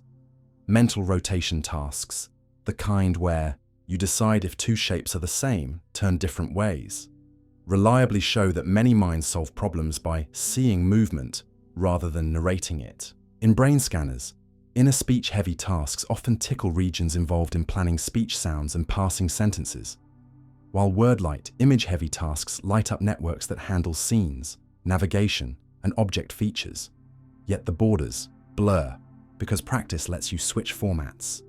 Mathematicians learn to pin abstract ideas to crisp verbal definitions and to geometric pictures. Musicians who began by feeling their way around an instrument later learn to talk harmony and form, and people who once thought they had no inner voice sometimes discover that it appears when a task demands sequence and rule, then recedes when the task is spatial or social. If you recognize yourself in the silent minds camp, you might wonder about childhood reading and school. The historical record can reassure you. Silent reading is a surprisingly recent habit. Many ancient readers murmured texts aloud, and today's classrooms still mix modalities, which is why children who don't sound it out in their head can still become excellent readers by anchoring meaning to morphology, word parts, to pictures and context, and to a growing sense of how ideas connect across sentences. Speed reading fads sometimes promise liberation from sub-vocalization, but the more honest message is that different materials invite different gears. Dense arguments benefit from slower, perhaps more verbal passes. Narrative or familiar topics can be absorbed in larger, quieter chunks. Your goal is not to silence yourself or to force a voice. It is to choose a format that fits the job. There are upsides and downsides either way. A steady inner narrator can help with self-regulation, not now later, with moral rehearsal, next time I'll apologize like this, and with precise planning. It can also keep rumination running when rest would serve you better. A quiet mind often reports less intrusive chatter, easier entry into flow, and a felt clarity when recognizing patterns, but can also struggle to explain choices quickly in words or to hold long verbal strings without external support. These are not fixed traits. They are training opportunities. If words are slippery for you, keep external scaffolds, brief outlines, checklists, calendar blocks, sticky notes that translate goals into visible steps, and lean on structured prompts. When X happens, I will do Y to give language a place to land. If your voice is loud and you rarely think in images, practice building sketches and maps, one-pagers with boxes, timelines, and arrows, so that big structures hold together without endless narration. Both types benefit from context control: sound for verbal rehearsal, a quiet room, a rhythmic walk, space for visual planning, a whiteboard, a large desk, an uncluttered screen. Diagnosis culture loves sharp lines, but lived experience insists on gradients. Some people have ample imagery and sparse inner speech, classic aphantasia's cousin, sometimes called anendophasia. Some have rich inner speech and poor imagery. Some have both in abundance, and many report that stress, fatigue, or mood shifts their style from day to day. Asking, "Do you have an inner voice?" as a yes/no question misses the more useful inquiry. When does it show up? What jobs does it do well for you? And how do you work when it doesn't? You can test yourself gently. Set a random timer and, when it chimes, jot down what form your thinking is in. You'll likely find patterns: verbal during planning and self-critique, imagistic during problem-solving and memory, kinesthetic when preparing to act, and knowing those patterns lets you select tools on purpose rather than blaming yourself for not thinking like someone else. The social side matters too. Teams often treat articulate inner speakers as smart on their feet and discount colleagues who pause to convert wordless structures into sentences. If you lead, learn to ask for drafts of ideas in different formats and to give time for translation. If you teach, vary your assessments: oral, written, drawn, built, so that you are grading knowledge rather than a single mental format. And in friendships, remember that someone who thinks in pictures may need a quiet minute before explaining a feeling, just as someone with a strong inner voice may need help shifting from analysis to presence. In the end, Silent Minds shows you a larger lesson you can carry into the rest of your life. Thought is multi-channel, and fluency is the freedom to route traffic wisely. You do not need a narrator to be a person, but you can cultivate one when it helps. You do not need to banish words to find clarity, but you can set them down when patterns speak more cleanly. So tonight, as the house settles and the screen goes dark, notice how your understanding arrives, line by line, scene by scene, or as a softened rush. And let that be your teacher. Your mind is working even when it's quiet, and the craft of a good life is learning which kind of quiet you need to hear. The rubber hand illusion: how easily ownership can be tricked. You sit at a table and someone slides a lifelike hand onto the surface. Pale knuckles, faint veins, nails with just a little shine. And before your skepticism even warms up, they hide your real hand behind a screen, pick up 2 paintbrushes, and begin to stroke. What happens next is small in action and large in meaning. Within a minute or two, if the taps on the rubber match the taps on your unseen skin closely enough, in time and place, a quiet conviction starts to bloom that the fake hand is, somehow, yours. Start there, because it's testable and honest. The rubber hand illusion shows how your brain decides what belongs to the body by solving a matching problem across senses: vision, touch, and position. And when the matches are tight, ownership is granted, not as a belief you recite, but as a felt certainty that reorganizes perception, physiology, and even behavior. The rules are surprisingly crisp. If the strokes line up within a narrow window, roughly a few tenths of a second, and if the fake hand sits in a plausible location and orientation relative to your shoulder, your brain fuses the signals and weights sight more heavily than the joint sense in your muscles and skin. The first measurable sign is proprioceptive drift. Point to where you think your hidden hand is, and your estimate slides centimeters toward the fake. And the second is visceral. Threaten the rubber hand with a hammer or a knife, and your body responds as if to your own. Sweat spikes, pulse quickens, and regions that track bodily significance flare when people watch in the scanner. That reaction is not theatrics. It's the price of an inference your nervous system has decided is useful. If the same felt touch appears precisely where you see touch land, the simplest story is that the seen hand is part of you, and bodies run on simple stories that protect them. The illusion, however, is not gullible. It has boundaries that teach you how ownership works, make the strokes asynchronous, or jitter their location, and the effect collapses. Rotate the rubber hand to an anatomically impossible angle or place. It's too far from your shoulder and the brain refuses to bind. Swap the hand for a block of wood, and most people feel nothing, because top-down plausibility counts. The system expects hands to look like hands. Change the fake hand's size, and you can temporarily recalibrate how high you lift your own arm to clear an obstacle. An echo of the way tool use gets integrated into your body schema until a tennis racket or a car's front fenders feel like natural extensions. Some studies even report small drops in skin temperature of the hidden real hand during ownership, as if resources reallocated toward the newcomer and alterations in pain or itch perception have been observed when the false limb is stroked or cooled, suggesting that sensory maps and protective reflexes follow the flag of ownership. People also differ.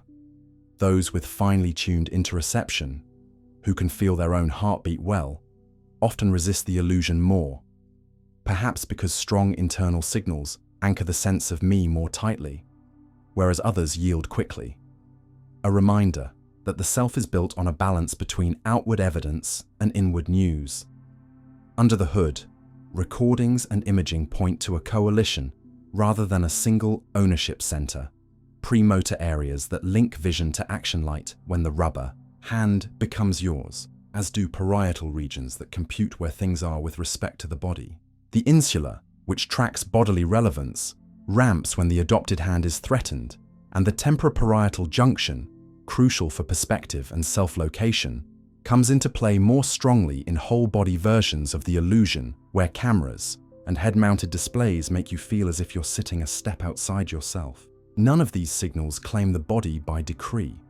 They vote, and ownership is the majority result when votes from timing, shape, posture, and expectation align. This voting model scales. Swap the tabletop for virtual reality and the brush for synchronized motion, and you can briefly inhabit an avatar with different skin tone, age, or size, with measurable side effects. Motor calibration shifts to match longer arms, spatial judgments warp with taller bodies, and even social attitudes can nudge. When the avatar's traits change in ways that matter to you, connect the illusion to action and agency emerges. When a screen hand moves exactly as your fingers move, with low delay and consistent mapping, you feel not only ownership, that is my hand, but control. I am moving it. A pairing that prosthetics researchers use to help new users embody robotic limbs by matching visual feedback and touch with precise timing until the device starts to feel not just like a tool you wear, but like part of the body you are. The same trick, inverted kindly, has clinical bite. Mirror boxes that show a moving, good limb in the place of a painful or phantom limb can dampen pain and restore a more normal body map. Stroke patients with neglect can be coaxed to attend to their ignored side when ownership is rekindled with synchronous cues, and graded embodiment in VR can motivate careful, repeated movements in rehabilitation without the boredom of rote drills. None of this is magic. The exercises rely on the same rules you just felt at the table, but it is a practical way to help a brain rewrite an internal boundary that injury or disease has drawn too sharply or too faintly. The illusion's limits are as instructive as its power. It does not work well when the temporal window is blown open or when the object looks nothing like a limb. It fades when attention wanders, and it is partial even at its peak. Most people don't start trying to wiggle the rubber hand's non-existent knuckles, but the lesson it presses home is durable. Ownership is an inference, and when the evidence you provide the brain is clean, the inference can overrule quieter signals. Once you see that, you recognize smaller versions of the same process everywhere. How a game controller melts into your hands, how a tool becomes part of your reach, how a wrong camera angle in a video call makes your gestures feel misaligned, how gentle, synchronized touch can restore a sense of, this is my body, after a frightening medical experience. If you want to try a humane, do-it-at-home echo, you don't need a lab. just a believable fake hand, 2 soft brushes, a friend with a steady rhythm, and a willingness to watch how quickly your certainty about me learns from co-occurring signals. Feel the drift. Notice the flinch when a threat approaches the fake, and let it teach you a calmer lesson. That your sense of ownership is not fragile so much as adjustable, designed to be revised as the world changes you. Treat that adjustability with respect. Avoid environments that constantly yank your body map off center with jitter and lag. Seek therapies and practices that synchronize what you see with what you feel. And when someone else's sense of their own body is brittle or strange, remember that the border of self is a negotiated line. Your brain draws every moment, not a wall. In the end, the rubber hand illusion is not a party trick about gullibility. It is a window into a flexible system that keeps you functional. A brain willing to update mine when the evidence is precise and to retract the claim when it isn't, so that you can adopt tools, heal from injury, and move through a complicated world with a body that feels, despite being made of cells and signals, like home. What feels like freedom might just be prediction in disguise. You call it freedom when you pause at a doorway and feel the openness of go or stay. But if you could watch the backstage, you'd see a quieter process at work, a living system that constantly forecasts what will happen next, including what you will do, and tilts you toward the move it already expects to be best. So the sensation of could do anything often rides on a successful prediction that feels smooth because nothing in you has to fight. Begin gently with what this means in daily life, not in theory. By the time you reach the cafe counter, your brain has tallied hundreds of small cues. Sleep, light, smells, time, the faces of staff, yesterday's choice, the weather's hint of heat. And these cues shift the odds across a small menu of actions, raising one option's probability and lowering another's until your body is already leaning toward the usual, and your mouth is a half second from ordering before the thought finishes forming. When action and prediction line up, the experience is effortless, and effortlessness is easy to mistake for freedom, just as friction is easy to mistake for fate. Underneath, forecasting isn't only about external events, it's about your own future states. Your nervous system keeps models of how good or bad a path will likely feel a few seconds from now, and it uses those models to steer you toward outcomes that reduce surprise, comfort, closure, competence. So a reply that ends an awkward silence gets a boost. The turn that avoids a crowded street feels right, and the app that always has something new glows with value even before you tap.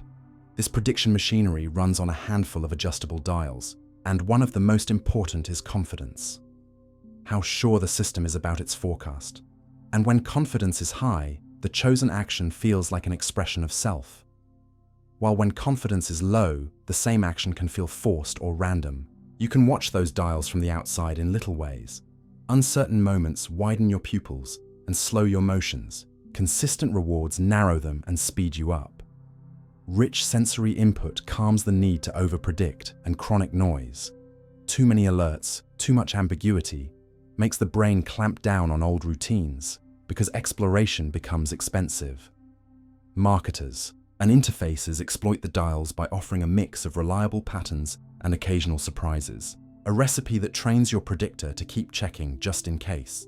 And each tiny win strengthens the forecast that checking again is wise, so the loop begins to run on its own, and the running can feel like choosing as long as it keeps paying out. If you walk one step deeper, you meet an idea that explains why freedom has a distinct feel in the body. Your brain doesn't only predict outcomes, it predicts its own ability to influence outcomes. And when it believes the next move will be effective, a warm readiness spreads. Breathing eases, muscles soften at the joints, attention opens. Neuroscientists sometimes describe this in terms of precision on policies, but you don't need the phrase to know the feeling. It's the difference between changing lanes in light traffic and trying to merge into a wall of cars. In one, your system assigns high confidence to the plan, so signals that would shout danger in other contexts now whisper, go ahead, and the movement feels like freedom. In the other, low confidence narrows the field, and every option feels constrained. Mood, stress, and context slide that confidence meter.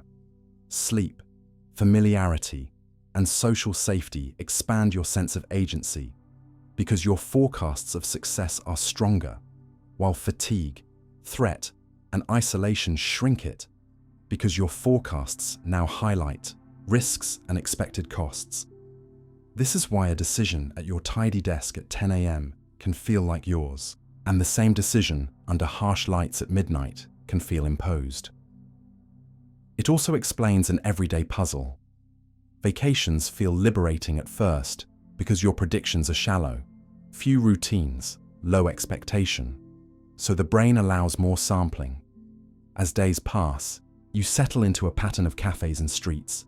The forecasts get sharper, and the sense of wide-open possibility gently closes, not because the city changed, but because your predictor did what it always does. It learned. None of this makes you a puppet. It makes you a planner who sometimes runs on autopilot because autopilot is efficient. The trouble is when the plan and the world fall out of sync and you keep mistaking yesterday's good predictions for today's freedom, like ordering the mood you had last week or arguing a point by habit. The fix is not to summon mystical willpower. It is to change the inputs that are training your forecasts and to give the system reasons to rethink its confidence. 3 simple moves work surprisingly well. First, reframe the horizon. Write tiny, concrete steps for a task and give each a clear end state, so your predictor sees multiple near-term wins rather than one distant, blurry goal. Second, alter the cues. Change the room, the time, the device layout, even the route you walk to a meeting, because prediction engines depend on context, and small changes can reset stale expectations enough to let better options through. Third, add measured randomness. Flip a coin to choose between equally good paths. Shuffle the playlist that always feeds the same mood. Invite a friend to pick the restaurant, not because randomness is noble, but because it forces your predictor to sample and learn, widening what will feel natural tomorrow. In work and teams, you can build structures that support genuine choice by making good options cheap to reach. Make the default the ethical one. Publish decision windows so people don't live in perpetual hurry, and create spaces where the cost of trying and revising is low. Under those conditions, the brain's forecasts update toward more generous views of what's possible, and the sense of freedom grows out of new competence rather than from denial. There are darker edges where prediction dresses up as freedom so well that it fools almost everyone. In polarized feeds, your past clicks train a model that predicts what will keep you scrolling and then serves you that future until it becomes your present. Each acceptance tightens the forecast that you prefer more of the same, and over days, your map of what exists shrinks even as your confidence inside the shrunken map grows. In high-pressure jobs, the credibility you build with a specific style trains colleagues to expect you to play that role again, and their expectations become part of your context until deviating feels wrong.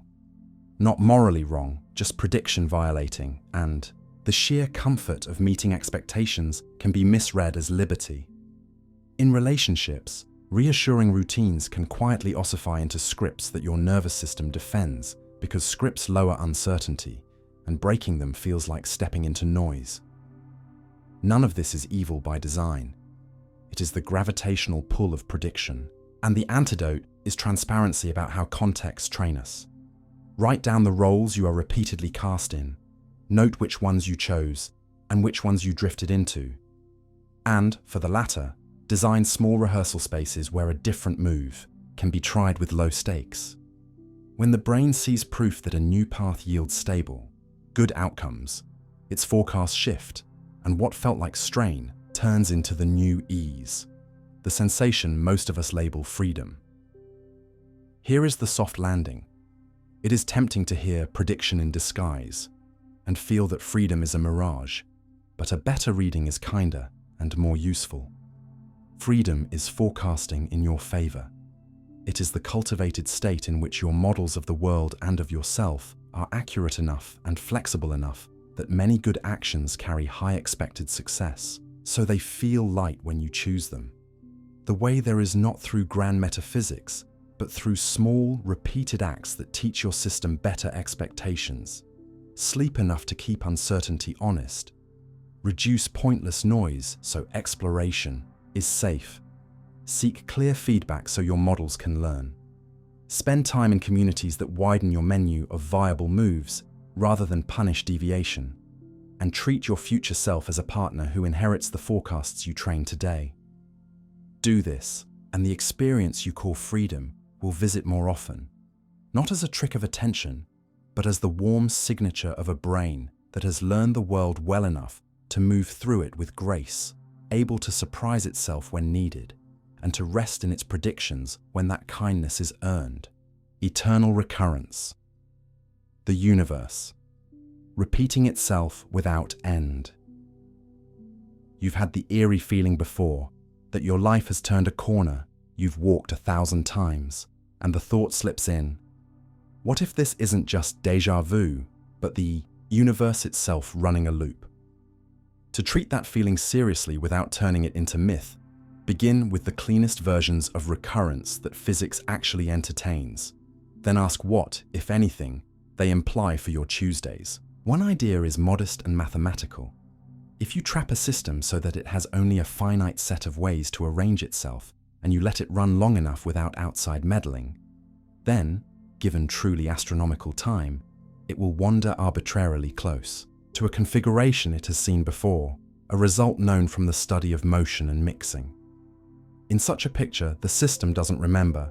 It just exhausts possibilities and, by pure chance, returns to neighborhoods it once visited. Now lift your eyes from a box of gas to the cosmos, and you hit a crossroads of assumptions. Does the universe, as a whole, have a finite menu of micro-configurations? Is it isolated, and will it last long enough for such a return to matter? If space is infinite or the menu is unbounded, exact recurrences become slippery. But if space is finite, or if expansion settles into a steady state with a fixed temperature and a horizon, then, in principle, the stage could be set for recur-like behavior over lengths of time. So extreme our notation breaks trying to contain them.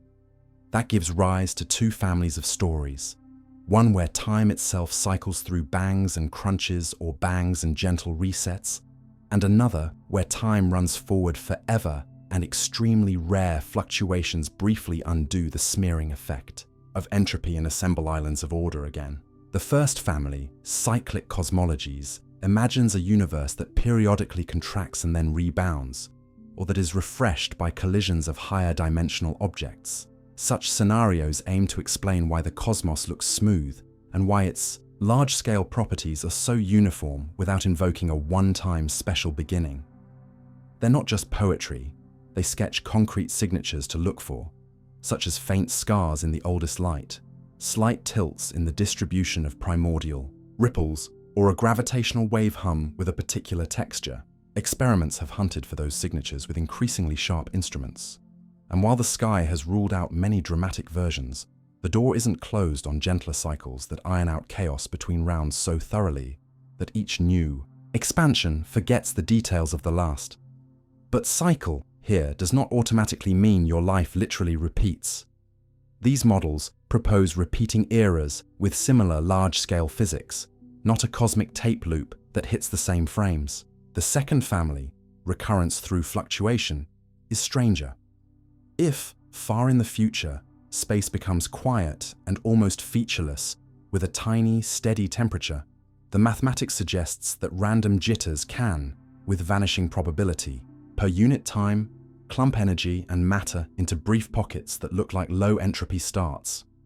Given inconceivably long durations, even rare events will occur, including, in principle, whole new inflating patches that resemble youthful universes, or isolated observers that blink into being with illusory memories. The latter, lonely mind outcome is so deeply at odds with the orderly way our world looks that many cosmologists treat it as a red flag. If your setup makes brief hallucinating spectators more common than slowly evolving galaxies and beings with consistent records, something about your setup or your counting needs revision. This is not wordplay. It's a way of demanding that a theory make the ordinary more typical than the bizarre. There's a third way recurrence can sneak in, not in time, but in space. If the cosmos is endless, yet the number of possible arrangements in a region like our visible bubble is finite below some energy, then far enough away, there should be regions that duplicate ours to arbitrary detail, simply because the lottery of arrangements is replayed infinitely. Those copies are not your future or past. They are elsewhere, out beyond any hope of contact. And their existence, if real, would be an implication of a simple counting argument, not a moral. It's tempting to fold that elsewhere into the romance of fate, but the sober use of the idea is diagnostic. It reminds you that repetition can be a statistical consequence of huge sample sizes, not evidence that time itself is a circle. Against all these possibilities stands the quiet, stubborn arrow that runs through your tea cooling and your memories aging.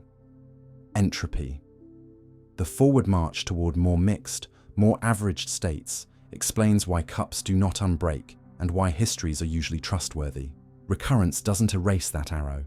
It sneaks around it by appealing to the longest of long games or to narrow corners of parameter space. That's why, for now, the most responsible answer to "does everything repeat?" is layered. Maybe under specific frameworks. No, for many others. And in any case, not in any time frame that should guide tomorrow's groceries. Scientists lean on tests. Look for matched circles in the sky that would betray a finite wrap topology. Check whether the oldest ripples carry hints of a pre-bang cycle. Track the universe's expansion to see whether it will drift toward a quiet, eternal stretch or bend back. If the data keep preferring an ever faster expansion with a fixed horizon, then the fluctuation version of recurrence remains on the table conceptually, but encumbered by the weird spectator problem. If the data ever point to a slowdown and a bounce, the cyclic track gains plausibility, but exact repeats of your street remain wildly implausible because chaos magnifies tiny differences until the details diverge. Where does that leave you, beyond curiosity, with two useful shifts in perspective? First, recurrence, when handled carefully, turns fatalism into statistics. It says that patterns can arise again because the rules and the stage allow them, not because they are appointed. If something like your city appears in a distant eon or a faraway patch, it will not be because you were destined, but because the ingredients and filters that make cities are generous. That thought frees you to treat meaning as something you build locally rather than something guaranteed by cosmic choreography. Second, recurrence asks you to refine what you mean by the same. If a future expansion begins with similar laws and similar initial textures, galaxies and stars will blaze again, chemistry will climb again, minds might wake again, but again hides acres of variation. In complex systems, similarity of form does not imply identity of content, and the billions of small choices that make a life are exactly the kind of noise that chaos amplifies. The most faithful way to honor that is to live as if this specific arrangement of chances will not return in any way that helps you, because even if the universe offers reruns, you won't be there to adjust the script. There's a human reason to keep the idea close but humble. Imagining recurrence can be a moral exercise, a way to weigh actions as if you were condemned to relive their consequences. Would you still choose this if it echoed forever, but as physics? The honest poem is simpler. Nature allows echoes for systems that are bounded and patient, and the universe may, under certain assumptions, host echoes of eras and shapes. Yet the echo you can work with is the one you make by repeating a good habit until it shapes your days, by rehearsing kindness until it runs without strain, by teaching a skill until it outlives you. Those are recurrences you can prove. So tonight, when the familiar corner appears and the feeling of "I've been here" lands in your chest, let it be a soft invitation rather than a verdict. The cosmos might recycle patterns in spans that dwarf human time, but the only loop you can truly close is the one between intention and action now.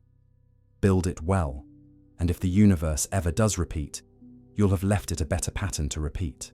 How your gut bacteria can quietly steer your decisions. You think you're choosing the snack, but listen closely.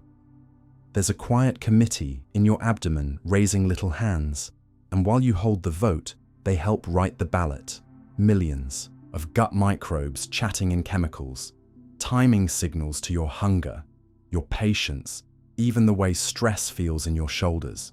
So the honest beginning is this: your decisions are not puppeteered by bacteria, yet the probabilities of what you pick and how you feel while picking can tilt, because your microbes take part in the conversation your body keeps having with your brain. Start gently with the wiring, because it's real and concrete.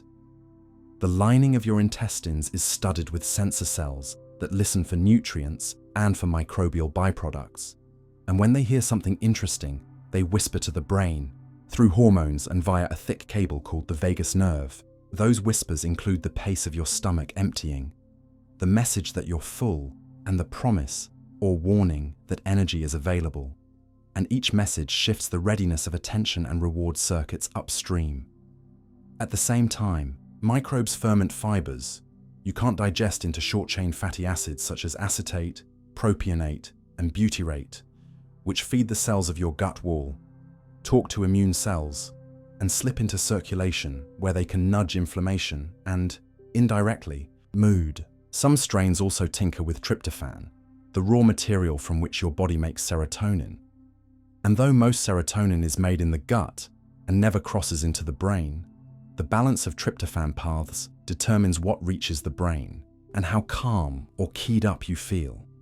Others produce or modulate GABA and dopamine signaling by changing the molecules your own cells release, or the sensitivity of receptors that wait for them. Layer in bile acids reshaped by microbes, which then act as hormones, and a cast of gut peptides released when you eat, GLP-1, PYY, CCK. And you have a living switchboard where microbial products set the gain on hunger, satiety, and the pleasure of a bite, long before a thought like, "I should be good today," arrives. Evidence for all this influence grows firm first in animals, where researchers can start with germ-free mice that have no microbes, and then add specific communities back. Those mice often show altered social exploration, different stress, reactivity, and a shift in risk-seeking versus caution that changes with which microbes they host. Transplanting the microbiome from an anxious mouse into a placid one can make behavior tilt in the anxious direction, and vice versa. Dialing the vagus nerve up or down changes how strong the effect is, and turning down inflammation through diet or probiotics can restore a calmer baseline. In humans, the picture is necessarily softer and more variable, but your life already contains the hints. A course of broad-spectrum antibiotics can leave mood flat or irritable for a spell. A travel stomach bug can make decision fog and food aversion linger long after the fever is gone. Weeks of fiber-poor, ultra-processed eating can leave you hungrier sooner, less satisfied after, and strangely loyal to the same narrow flavors, because the microbes you've been feeding are the ones that signal for their usual food. People with irritable bowels often find that stress and gut flare-ups chase each other in loops. Stress altering motility and mucus, the flare lighting up immune pathways that feed back into worry, while a slow return to diverse plants, sleep, and gentle movement tilts the loop the other way. The mechanism for steering isn't spooky mind control, it's incremental shaping. Microbes shift how sharply rewards register after a bite, how fast satiety builds so you'll stop, how loud discomfort feels so you'll avoid a trigger next time, and how steadily energy arrives so the afternoon meeting feels bearable instead of brittle. They can even adjust clock genes in the gut and liver so that appetite surges at certain times, a fact that shows up in the diurnal rhythm of microbial populations themselves, which rise and fall across a day with your feeding schedule, over months. This becomes preference. The teas you reach for, the breads you crave, the times you like to cook, the tolerance you have for bitterness, each one coupled loosely to what the gut community has learned to expect. Meanwhile, the immune system, trained in early life by microbes living close to the intestinal wall, sets a baseline for how jumpy or tolerant your internal alarms are. When that baseline runs hot, because of infection, sleep loss, chronic stress, or a leaky barrier that lets fragments like LPS drift into blood. Low-grade inflammation can dull motivation and narrow patience, and the decision space you feel shrinks. Not because your values changed, but because the body's budget announced a deficit and the brain trimmed plans to fit. There are limits worth holding. Not every claim about microbes and mind survives careful testing. A single strain rarely transforms a life, and the effects we do see in people tend to be modest and context-dependent. Personality is not manufactured by yogurt. Still, the consistent theme is that gut ecology changes the friction of choices. How easy it is to do what you already mean to do. And friction matters. It's the difference between stopping at 2 squares of chocolate and drifting into the bag. It's the difference between taking a breath before replying and snapping because your body's prediction of fuel is lagging. So the practical move is not to hunt miracle capsules, but to cultivate conditions where your inner committee votes for the outcomes you'd endorse on a good day. Start simple and specific. Feed the fermenters with varied fibers, beans, oats, lentils, vegetables, nuts, seeds, so SCFAs stay high and the gut lining stays fed. Court diversity with a weekly plant count and occasional fermented foods, not as talismans, but as low-risk ways to reseed niches you might have starved.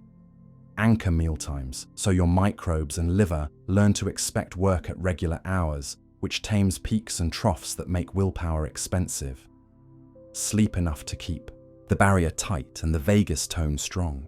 Move most days because muscle contractions massage the gut, and exercise shifts microbial communities toward those that favor metabolites linked to better metabolic and mood profiles.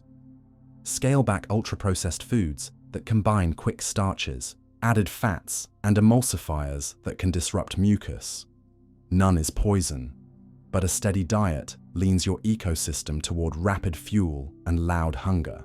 When you change habits, expect lag. Microbes grow on timescales of days to weeks. Taste receptors adapt on similar horizons, and the new ease you're after often arrives quietly after the drama fades. If you're considering probiotics, match the strain to the job. Some help lactose digestion. Others dampen antibiotic-associated runs. A few have early evidence for easing anxious mood. And think of them as guests who need the right pantry, not as permanent residents. And if you're living with a gut condition, make changes with a clinician so experimentation is safe and targeted, rather than an exhausting pinball of exclusions. The philosophical payoff is gentle, not frightening. Recognizing that tiny partners can sway your urges does not cheapen you. It makes you more whole, because the you who chooses includes a body that learns. Agency lives not in denying influence, but in designing it, arranging meals, sleep, movement, and environments so the signals rising from the gut help the kind of life you want to lead. And when a choice feels strangely harder than it should, you can swap shame for curiosity and ask whether the committee needs different input rather than assuming your character failed. That reframing is oddly calming. You remain the author, but you acknowledge your co-authors and you feed them accordingly. Then one afternoon, without fanfare, you'll notice that the snack you meant to pick is the one your hand reaches for. The meeting feels less brittle. The evening hunger is civil, and you'll realize the steering never stopped. You simply learn to align it so that the thousands of small votes cast in your belly each day carry you, quietly, in a direction you recognize as your own, a universe with no center. Expansion happening everywhere at once. Stand under an open sky and try to point to the place where everything began, the hidden bullseye from which the galaxies stream, and the first lesson arrives quietly. There is no bullseye to point at, because cosmic expansion is not an explosion from a spot into surrounding emptiness, but a steady increase in the distances between far-flung places themselves, happening everywhere at once. The clean way to feel this is to build a mental map that does not need a center. Sprinkle a grid of imaginary galaxies through space. Mark the separations between nearest neighbors. And now imagine those separations growing by the same small percentage each tick of a very patient clock. Nothing moves through space the way a rocket crosses air. Yet after many ticks, every pair is farther apart than before, and the farthest pairs end up receding fastest, simply because there is more distance to scale. This simple, local rule is enough to explain why everyone from every galaxy sees the others drifting away with speed roughly proportional to their distance, without any of them occupying a privileged middle. Because our senses are built for rooms, not for universes, analogies help, but hold them gently. The surface of an inflating balloon, with dots for galaxies, shows how distances on a curved skin can grow without any dot being special to the dots themselves. Ants living only on that surface would not need to talk about air inside or outside to describe their world. Their geometry is complete on the skin, and expansion has no center they could visit. The raisin bread picture adds another angle. As dough rises, raisins separate uniformly, even though the dough has no single raisin center. In both cases, the center that seems obvious to us lies in a dimension the creatures do not inhabit, which is the point. Our three-dimensional space can expand without reference to any outside stage. If expansion happens everywhere, how do we know it's real rather than a trick of perspective? Light carries the proof. When space stretches, the ripples we call light are stretched too, arriving redder than when they left. And when you measure the redshift of many galaxies and compare it to their distances inferred from independent yardsticks, pulsing stars with predictable brightness, supernovae that peak in well-understood ways, patterns in the cosmic web itself, you find a consistent story that far galaxies look redder and farther in proportion. This recession is not the same as a siren's pitch shifting, because the siren is moving through air. It is the wavelength tracking the size of the space it crossed. Close to home, the uniform rule is blurred by local tugs. Our neighbor, Andromeda, bound to us by mutual gravity, is actually on a slow approach. So cosmic expansion is not a wind that must rip apart everything. It is a large-scale property of the universe's geometry that local islands of gravity can ignore. Because there is no global center, there is also no edge in the ordinary sense. You do not hit a wall where galaxies stop and nothingness begins. Instead, you hit limits set by time and light. You can only see as far as light has had time to travel since the hot beginning. And because expansion keeps stretching the path beneath that light, there are horizons of different kinds. How far back you can see the first light at all? How far out events today could ever influence you if the expansion continues to speed up? So the sphere astronomers draw around us, the observable universe, is centered on here purely because here is where we are. Draw the same sphere around any other galaxy and they will feel just as central inside their own visible bubble. That symmetry is the cosmological principle in practice. The large-scale universe looks similar in every direction and from every typical place. And it is why, where is the middle turns into a category error rather than a better telescope. A common misunderstanding survives because the words mislead. Big Bang sounds like a firecracker in a black room, but the early universe was not a compact object flung into emptiness. It was space itself, everywhere, in a hotter, denser state, cooling and thinning as it expanded. That is why the oldest light we can see, the faint microwave afterglow that fills the sky, comes from every direction with almost the same temperature. You can define a practical rest frame by the direction in which that afterglow looks most even. And you can say we are moving a little with respect to that frame. But calling that frame a center would be like calling the air stillness a capital, useful for navigation, not a throne room. The geometry that allows this is flexible. On the largest scales, the universe may be very nearly flat, or it might curve gently like a saddle or a sphere. And in some exotic topologies, space could even be finite but unbounded, the way the surface of a globe is finite but you can walk forever without falling off. None of those options requires a middle. What they change are the rules for how lines and areas grow and for how far light travels before it starts to return on itself. And those are questions we test by reading patterns in that ancient afterglow and in how galaxies cluster. If you're wondering why distant galaxies can seem to recede faster than light without breaking any cosmic speed limit. The answer lifts another weight from the metaphor. Special rules about the ultimate speed apply to motion through space, not to the change of distance caused by space itself swelling. A far-off galaxy can slip over a horizon where its light can never catch up, not because it broke a rule, but because the room between you and it is stretching faster than light can cross it. From your point of view, the object grows dimmer and redder until it fades into silence. From its own point of view, you are the one sliding away beyond reach. Both are true without contradiction in a world where geometry does the moving.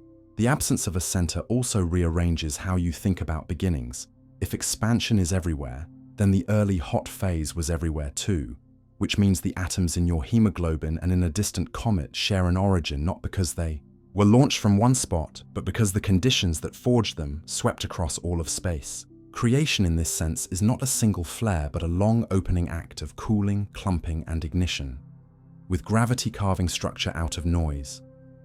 That same weightless beginning gives meaning to the quiet today. Galaxies that are too far now will remain forever uncontacted if the expansion continues to accelerate, and the share of the universe we can influence will shrink over cosmic time.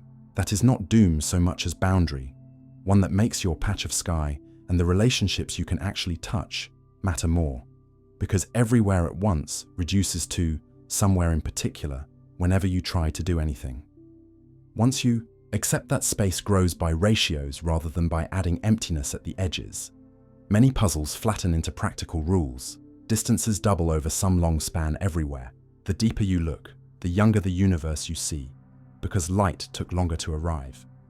And while the grand stretching is gentle compared to the fierce grip inside galaxies, the long-term trend means more of the cosmos slips past our horizons. Each epoch, you can measure the stretch rate today with exploding stars, with the standard ruler etched in the spacing of galaxies, and with the way the oldest light has been smudged by matter on its journey.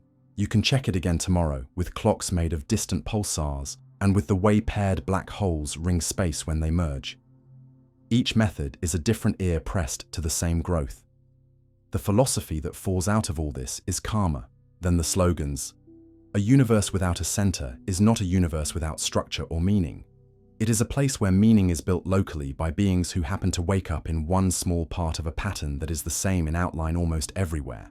Your address is not special, but your vantage is real, and your responsibilities unfold inside the horizons that physics allows. Knowing that the expansion carries no empire hidden in the middle frees you from hunting one, and it replaces the urge to locate yourself on a cosmic map with a better urge to understand the rules of the map so well that you can place instruments, questions, and kindness where they can actually reach. In that spirit, walk outside and pick a star. Its light began long before you. It crossed a room that grew beneath it, and it arrived not because there is a center that favors you, but because, in a centerless universe, signals still keep promises. Honoring those promises, with clearer measurements, humbler language, and a steady willingness to trade myths for mechanisms, is how you learn to live in a cosmos that expands everywhere at once, with no throne in the middle and no edges to lean on, only a fabric that stretches quietly while you decide what to do with the little patch you can touch. The hidden mind. Why most of your brain works in the background. You think with the bright part of your mind the way you read under a lamp, aware only of the words on the page, while the rest of the house runs quietly. Heat cycling, plumbing, flowing, doors easing in their frames. That's the honest entrance to the hidden mind.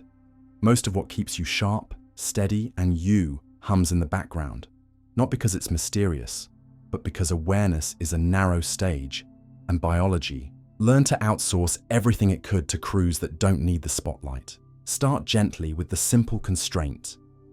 Attention can hold only a handful of items at once, roughly a few chunks, so the brain survives by filing almost everything else under handled, pushing perception, posture, language passing, and the body's housekeeping into parallel systems that rarely ask permission.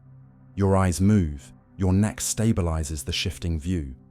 Your vestibular system edits out your own motion, and your spinal circuits prearrange muscle synergies so that the cup you meant to lift is already halfway guided before you name it. Deep in the skull sits a silent accountant that never sleeps. The brain burns about a fifth of the body's energy, even at rest. Most of it supporting background signaling that keeps networks calibrated, not the spikes that announce, "I chose this," and that energy buys you routines that feel like talents. Typing without hunting keys, catching yourself on a stair that's half a centimeter lower than you expected, turning a face into a recognition before a thought.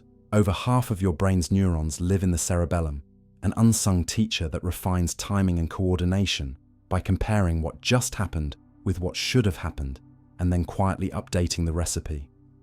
After practice, it compiles long strings of movements into smooth gestures so the cortex is free to think about meaning, not mechanics, which is why someone can play a complex passage and talk softly at the same time without either task collapsing. Nearby, the basal ganglia play traffic cop, gating, which prepared actions get to run and which stay parked, using small bursts of teaching signals to strengthen the paths that led to good outcomes and to loosen those that didn't, so that habit is not laziness, it's compression. Yesterday's hard search turned into today's single step. Sensation itself arrives pre-edited. Early visual areas label edges and textures in parallel before awareness assembles objects.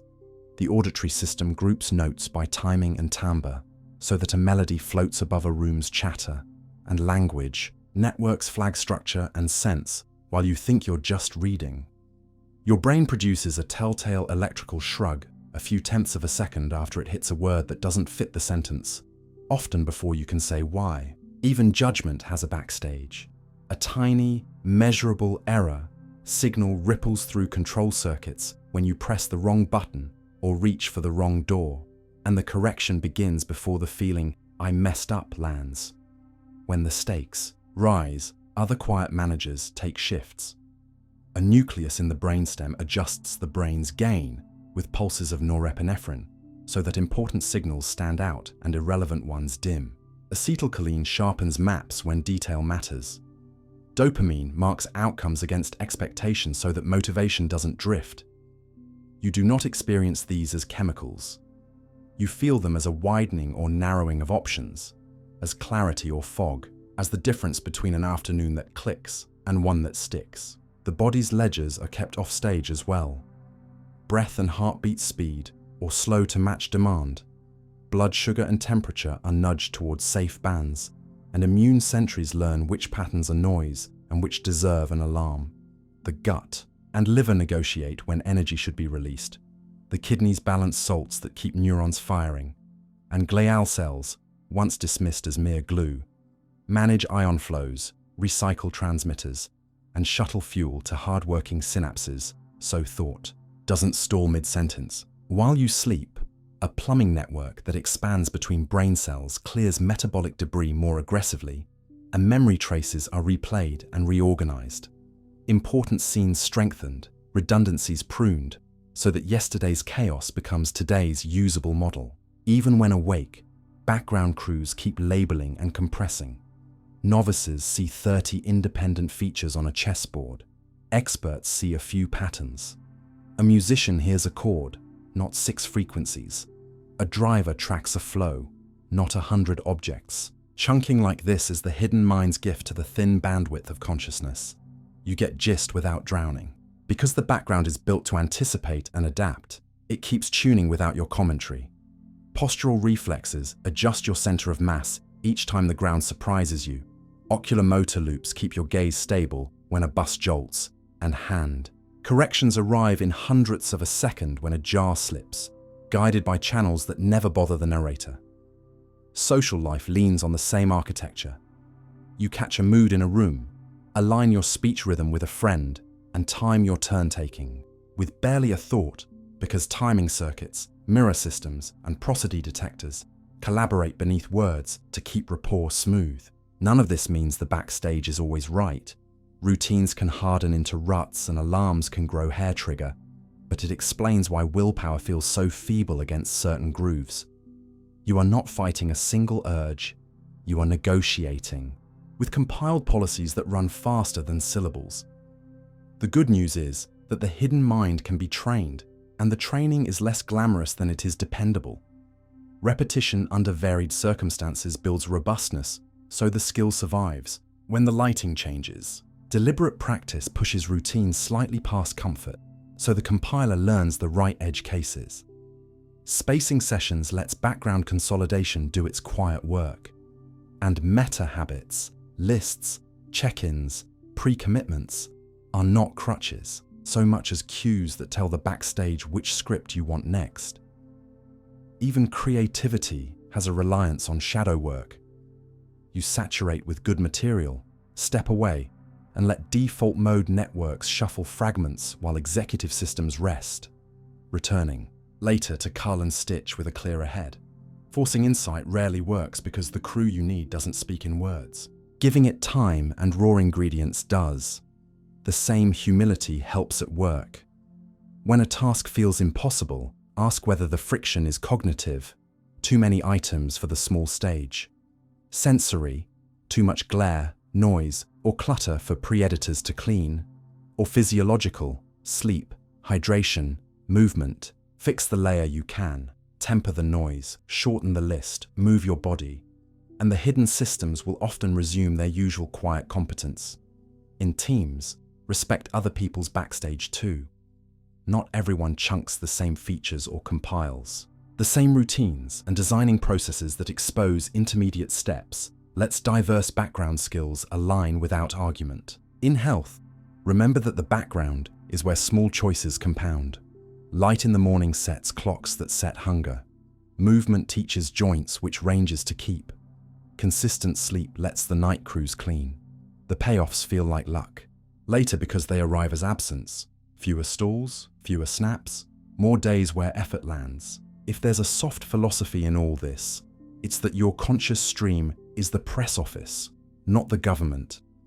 It announces decisions, explains them as best it can, and sometimes takes credit for policies shaped by committees it rarely meets. Rather than resenting that, use it. Make the press office honest, curious, and accountable, and treat the civil service with respect. Give it clear goals, clean inputs, wide practice, and time to update. Say, I don't know, when. The press office doesn't. Let the hidden mind be what it is best at. Fast, quiet, adaptive. Then the bright beam can stay gentle and precise, aimed where only the lamp can help. On choices that set direction, on values that tell the crews what counts as success, and on the moments when a routine needs revising, and when a day goes, well, and you can't quite say why. Consider thanking the part of you that didn't narrate it. The crews that kept you upright, steered your words, filtered your noise, cooled your alarms, and turned 1,000 tiny forecasts into the feeling we call ease. Even your posture can influence the way you think and decide. You think with words and screens, but start lower. The way you're sitting right now is already leaning your mind toward a certain kind of thinking, because posture is not just a pose. For photographs, it is a set of signals about safety, energy, and intent that your nervous system reads constantly and feeds back into attention, mood, and choice. Ease into the idea gently. Your spine, ribs, diaphragm, jaw, shoulders, and feet are packed with sensors that report stretch and pressure every millisecond. Your inner ears tell your brain which way is up. Your chest and belly report how freely breath is moving, and baroreceptors in your neck and chest track each heartbeat's pressure wave. These streams don't ask your permission. They shape how alert you feel, how broad your focus is, and how patient you are with ambiguity. So slumping over a small screen with your ribs collapsed does more than look tired. It restricts diaphragm, movement, nudges you toward fast, shallow breaths, and subtly lifts baseline tension, while an upright, balanced seat gives the diaphragm room, steadies carbon dioxide and oxygen rhythms, and sends a quieter message through the vagus nerve that the body can afford to slow down and consider. Standing versus lying down tells a different story again. Standing draws blood to the legs and lowers baroreceptor firing compared to lying supine.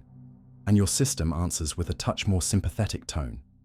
Useful alertness, sometimes restlessness, whereas a supported recline can make detail work feel sluggish, but helps reflection and memory consolidation. None of these shifts are destiny, but together they change the friction of thinking, making some moves easier. Quick decisions at a counter, focused edits at a desk, broad planning on a walk, and others harder. Under the skin, posture talks to cognition through three main channels: breath, balance, and body maps. Breath is the steering wheel you forget you're holding. Postures that free the diaphragm promote slower, deeper cycles, which tend to raise heart rate variability, the body's marker of flexible regulation, and that flexibility shows up upstairs as patience and better impulse control. Compress your front and you default to chest breathing, recruit accessory neck muscles, and prime vigilance. It's not bad. It's a setting best kept for brief sprints. Balance comes from the vestibular system in your inner ears, which ties directly into circuits for eye movements and attention. A steady head over a stacked spine makes gaze and tracking easier, and easier tracking means less cognitive load for the same visual task. Tilt your head sharply down for a long time, and the world narrows to the near field. Good for detail, often bad for perspective. Whereas lifting your gaze to the horizon gently encourages a wider attentional frame. Body maps live in parietal and premotor areas that integrate proprioception with vision and touch. And they don't only control movement, they scaffold ideas and words. If your posture pins your arms or crowds your chest, you gesture less. And when you gesture less, you actually reduce working memory support for language and spatial reasoning. Which is why freeing your forearms or standing for a thorny explanation often makes your thoughts feel clearer. The effects are small but cumulative, and they show up in measurements you can't talk yourself out of. Electrodes catch a reliable error signal when you press a wrong key, and its amplitude scales with arousal shaped by breathing. Threat. Responses spike higher when heartbeats arrive with posture-driven pressure changes, which can tilt risk judgments toward caution. Mood ratings drift a few points with a simple instruction to sit upright versus slouch, especially under stress. And task performance shifts with head and trunk angles in predictable ways. Forward lean helps sustained attention on near targets. Upright with free arms helps idea generation and explanation. A gentle recline helps long-range planning and memory-based tasks. Laboratory claims about expansive poses, changing power or hormones, have met mixed replications, but the sturdy core remains. Posture alters the physiology that underwrites attention and effect alter what you notice and choose. Everyday life gives you the same lesson without electrodes. After hours curled into a couch, your patience with a tricky email shrinks and quick fixes look attractive. After a brisk walk with your eyes on the horizon, a problem that felt binary admits more options. Hunched over a phone, you become a near-field animal, great at tapping, worse at holding larger structures in mind. At a whiteboard with feet planted and ribs over pelvis, you find your sentences lengthen and your hands sketch the thought your tongue can't yet reach. On a stool, one foot searching for ground, you notice you interrupt more, not because manners changed, but because balance demands brief, frequent resets that bleed into speech timing. In a meeting, swivel chairs that invite collapse produce heavy voices and short answers, while high stools at a counter keep torsos tall and discussions brisk. None of this is mystical. It's mechanics that cognition rides on, because posture's influence is quiet. The practical craft is to choose a body setup that matches the mind job and to make switching easy. For analytic focus on small targets, try a slight forward lean from the hips with feet firm, elbows supported, so neck muscles can idle, and a timer that reminds you to uncurl every 25-40 minutes. For brainstorming or teaching yourself a concept, stand or sit tall with ribs stacked over pelvis, free both hands, and keep your gaze occasionally at the far wall to widen context. For reflection and synthesis, recline 10 to 20 degrees with head supported and breathe slowly through the nose. lengthening the exhale a touch to invite calm. For tough conversations, sit with both feet on the floor, shoulders soft, jaw unhitched, and let your hands rest on the table where you can see them. Open posture helps regulate the very system that would otherwise push you to defensiveness. When stuck, move the problem through space, pace while you outline, switch to a whiteboard, or take a 2-minute horizon walk down a hallway, eyes up. Vestibular input plus larger arm swings often shakes new options loose. If you must work on a phone, hold it higher and rest your elbows so you're not training your neck to believe the world lives on your lap. 2 quick calibrations compound the gains. First, stack.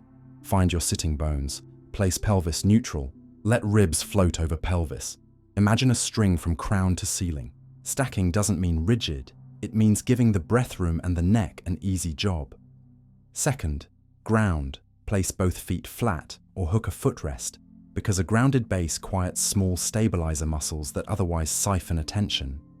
Add micro breaks. Your body can actually do at a desk. 2 slow, wide shoulder arcs. A 30-second gaze stretch, near object, far object, repeat. 3 slow diaphragmatic breaths with a long exhale. A gentle side bend each way. These reset posture and physiology, without drama. None of this cancels context. Pain, injury, fatigue, temperature, and clothing change what's comfortable and possible. And the goal is not to chase some military silhouette, but to build options. If standing hurts, use supports and alternate positions. If sitting drains you, try a perching stool. If long holds make you ache, program your day like intervals. Focused sprints in one posture, then switch. Treat posture as a tool belt, not a verdict about character. Steer clear of 2 mistakes. First, don't moralize bodies. Slouching isn't a sin, it's a signal. And sometimes curling protects a sore back or a sore day. The point is not to ban it, but to avoid getting stuck there when the task needs something else. Second, don't expect theatrical effects. Posture nudges are modest on any given hour, but over weeks they accumulate into more days where attention lands, choices match values, and evenings arrive with a little more left in. The tank, the quiet philosophy at the end, is simple and empowering. Your mind is not sealed off from your body. It is extended through breath, blood, and balance. And the way you arrange those things teaches your brain how to think right now. That doesn't make you a puppet of your chair. It makes you a designer of your clarity. So before your next decision, adjust the furniture that is you. Stack, ground, free your hands, lift your gaze, give your breath a lane, and notice how the question in front of you changes flavor. It won't turn hard choices into easy ones, but it will give you a better mind to meet them with. And that is the kind of freedom you can practice every hour without waiting for inspiration to arrive. The strange case of people who fail to recognize themselves in the mirror. You meet your own eyes in a bathroom mirror and feel a quiet click of recognition, as ordinary as tying a shoe. And yet, there are people for whom that click never lands, or lands in the wrong place, or lands on a stranger who looks uncannily like them. And entering their world is a way to learn how many steps it takes to turn an image into me. Begin gently by unpacking the chain you usually traverse in a blink. First, the visual system detects a face-shaped pattern. 2 dark spots over a line, framed by hair, and specialized networks analyze the configuration of features, so you're not just seeing eyes and mouth, but a particular arrangement you've seen 1,000 times. Next, that pattern is compared against stored templates for known faces, and if one matches, a second route checks for the feeling of familiarity, an emotional color that says mine or theirs.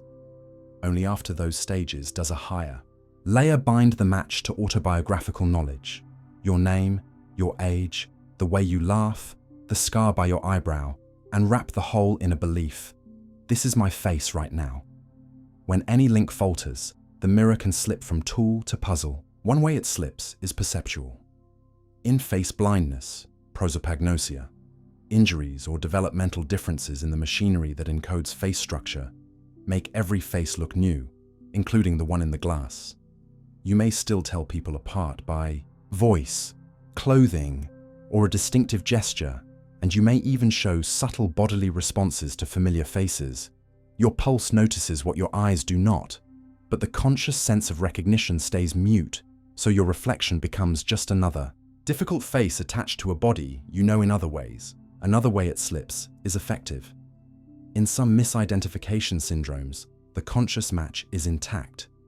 You can report that the face is your face or your spouse's, yet the warm spark of familiarity is missing, and the mind, allergic to mismatches, invents a story to explain the hollow feeling. An imposter, a remarkable lookalike, someone in the mirror who copies me. The mirror then hosts a stranger who happens to move as you move, and the belief can be so sturdy that logical demonstrations, waving both hands, stepping aside, do not puncture it, because the fault lies not in reasoning ability, but in how strongly the brain weighs that absent emotional signature. A third way is spatial and attentional.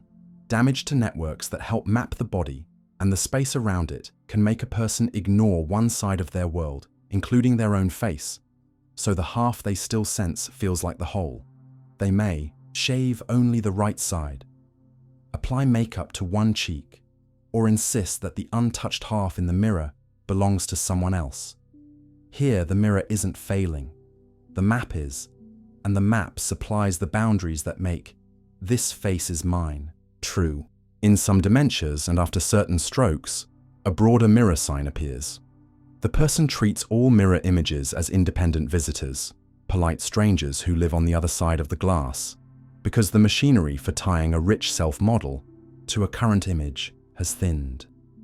The face in the mirror smiles when they smile, and the story that someone is there makes more sense to their altered brain than the abstraction that reflections are images. Far from being foolishness, this is the mind doing what it always does, choosing the explanation that best fits the signals it trusts. Children show how the skill is learned. Human infants spend months batting at reflected hands and laughing at a playmate who never quite arrives before they pass a simple recognition test, touching a mark on their own nose after seeing it in the mirror, usually somewhere in the second year. Some animals do likewise, many do not. And even in people, the timing varies with experience and context, reminding you that mirror self-recognition is not a default of sentience, but a cultural, a neural accomplishment woven from practice, language, and exposure. Sleep deprivation, anesthesia, and delirium can temporarily unravel it, and so can unfamiliar lighting or unusual angles, which is why hospital mirrors are sometimes covered for patients in early confusion. The wrong light can make the face look old, tired, or not quite attached. Distinguish, too, a few separate problems that outsiders often blur. Visual agnosias can leave you unable to interpret complex scenes, while your eyesight remains sharp, making the mirror a jumble of edges unless you move slowly and talk yourself through what you're seeing. Depersonalization can make the face feel emotionally distant even when recognition is intact, as if you're watching a role you happen to play. And psychiatric conditions that seed rigid beliefs can grab ordinary perceptual oddities and crystallize them into fixed ideas about doubles and copies. In every case, the point is not to sort people into boxes, but to notice how many ingredients are needed for that easy, everyday me. The practical lessons are simple and humane. When someone cannot recognize their reflection, argument rarely helps. Changing the situation does. Set the mirror at a familiar height, soften the lighting, reduce visual clutter, and offer anchors, a favorite hat, a known phrase, so that the brain has more cues to bind. If a loved one with dementia finds the person in the mirror distressing, cover or remove mirrors at certain hours, then reintroduce them during calm times so grooming and dignity remain possible. For people with face blindness, build a repertoire of other identifiers and practice them without shame. Voices, gait, posture, the way a friend laughs, and let technology assist where socially acceptable. Clinicians sometimes use photographs across years to rebuild the link between image and self, not to prove a point, but to retrain a pathway. Exposure plus context reteaches the brain to treat this pattern of light as mine. There is a quieter benefit to studying these strange cases. They show you that recognizing yourself is not one mental act, but a coalition. Perception, feeling, memory, belief, all voting in real time. Most days the vote is unanimous and you forget there was a process. On other days it splits, and the split teaches you what the parts do. You learn that the self you greet in the morning is not a fixed object in the glass, but a living model that must be updated and bound to the present image, and that when the update or the binding fails, experience does not dissolve. It reorganizes around the best available story. That realization can soften how you treat your own face on hard mornings, and how you treat those whose brains have been changed by injury or illness. It suggests small rituals that help the vote converge: consistent light, steady routines, a gentler gaze, and it keeps alive a kind of intellectual kindness. If you ever feel momentarily estranged from your own reflection, it is not a sign that you've lost yourself, only a sign that one layer of the coalition needs time. And if you stand there a moment longer, letting breath settle and eyes adjust, you may feel the quiet click return, not because a mirror delivered you back, but because the brain behind your eyes remembered, again, how to be at home.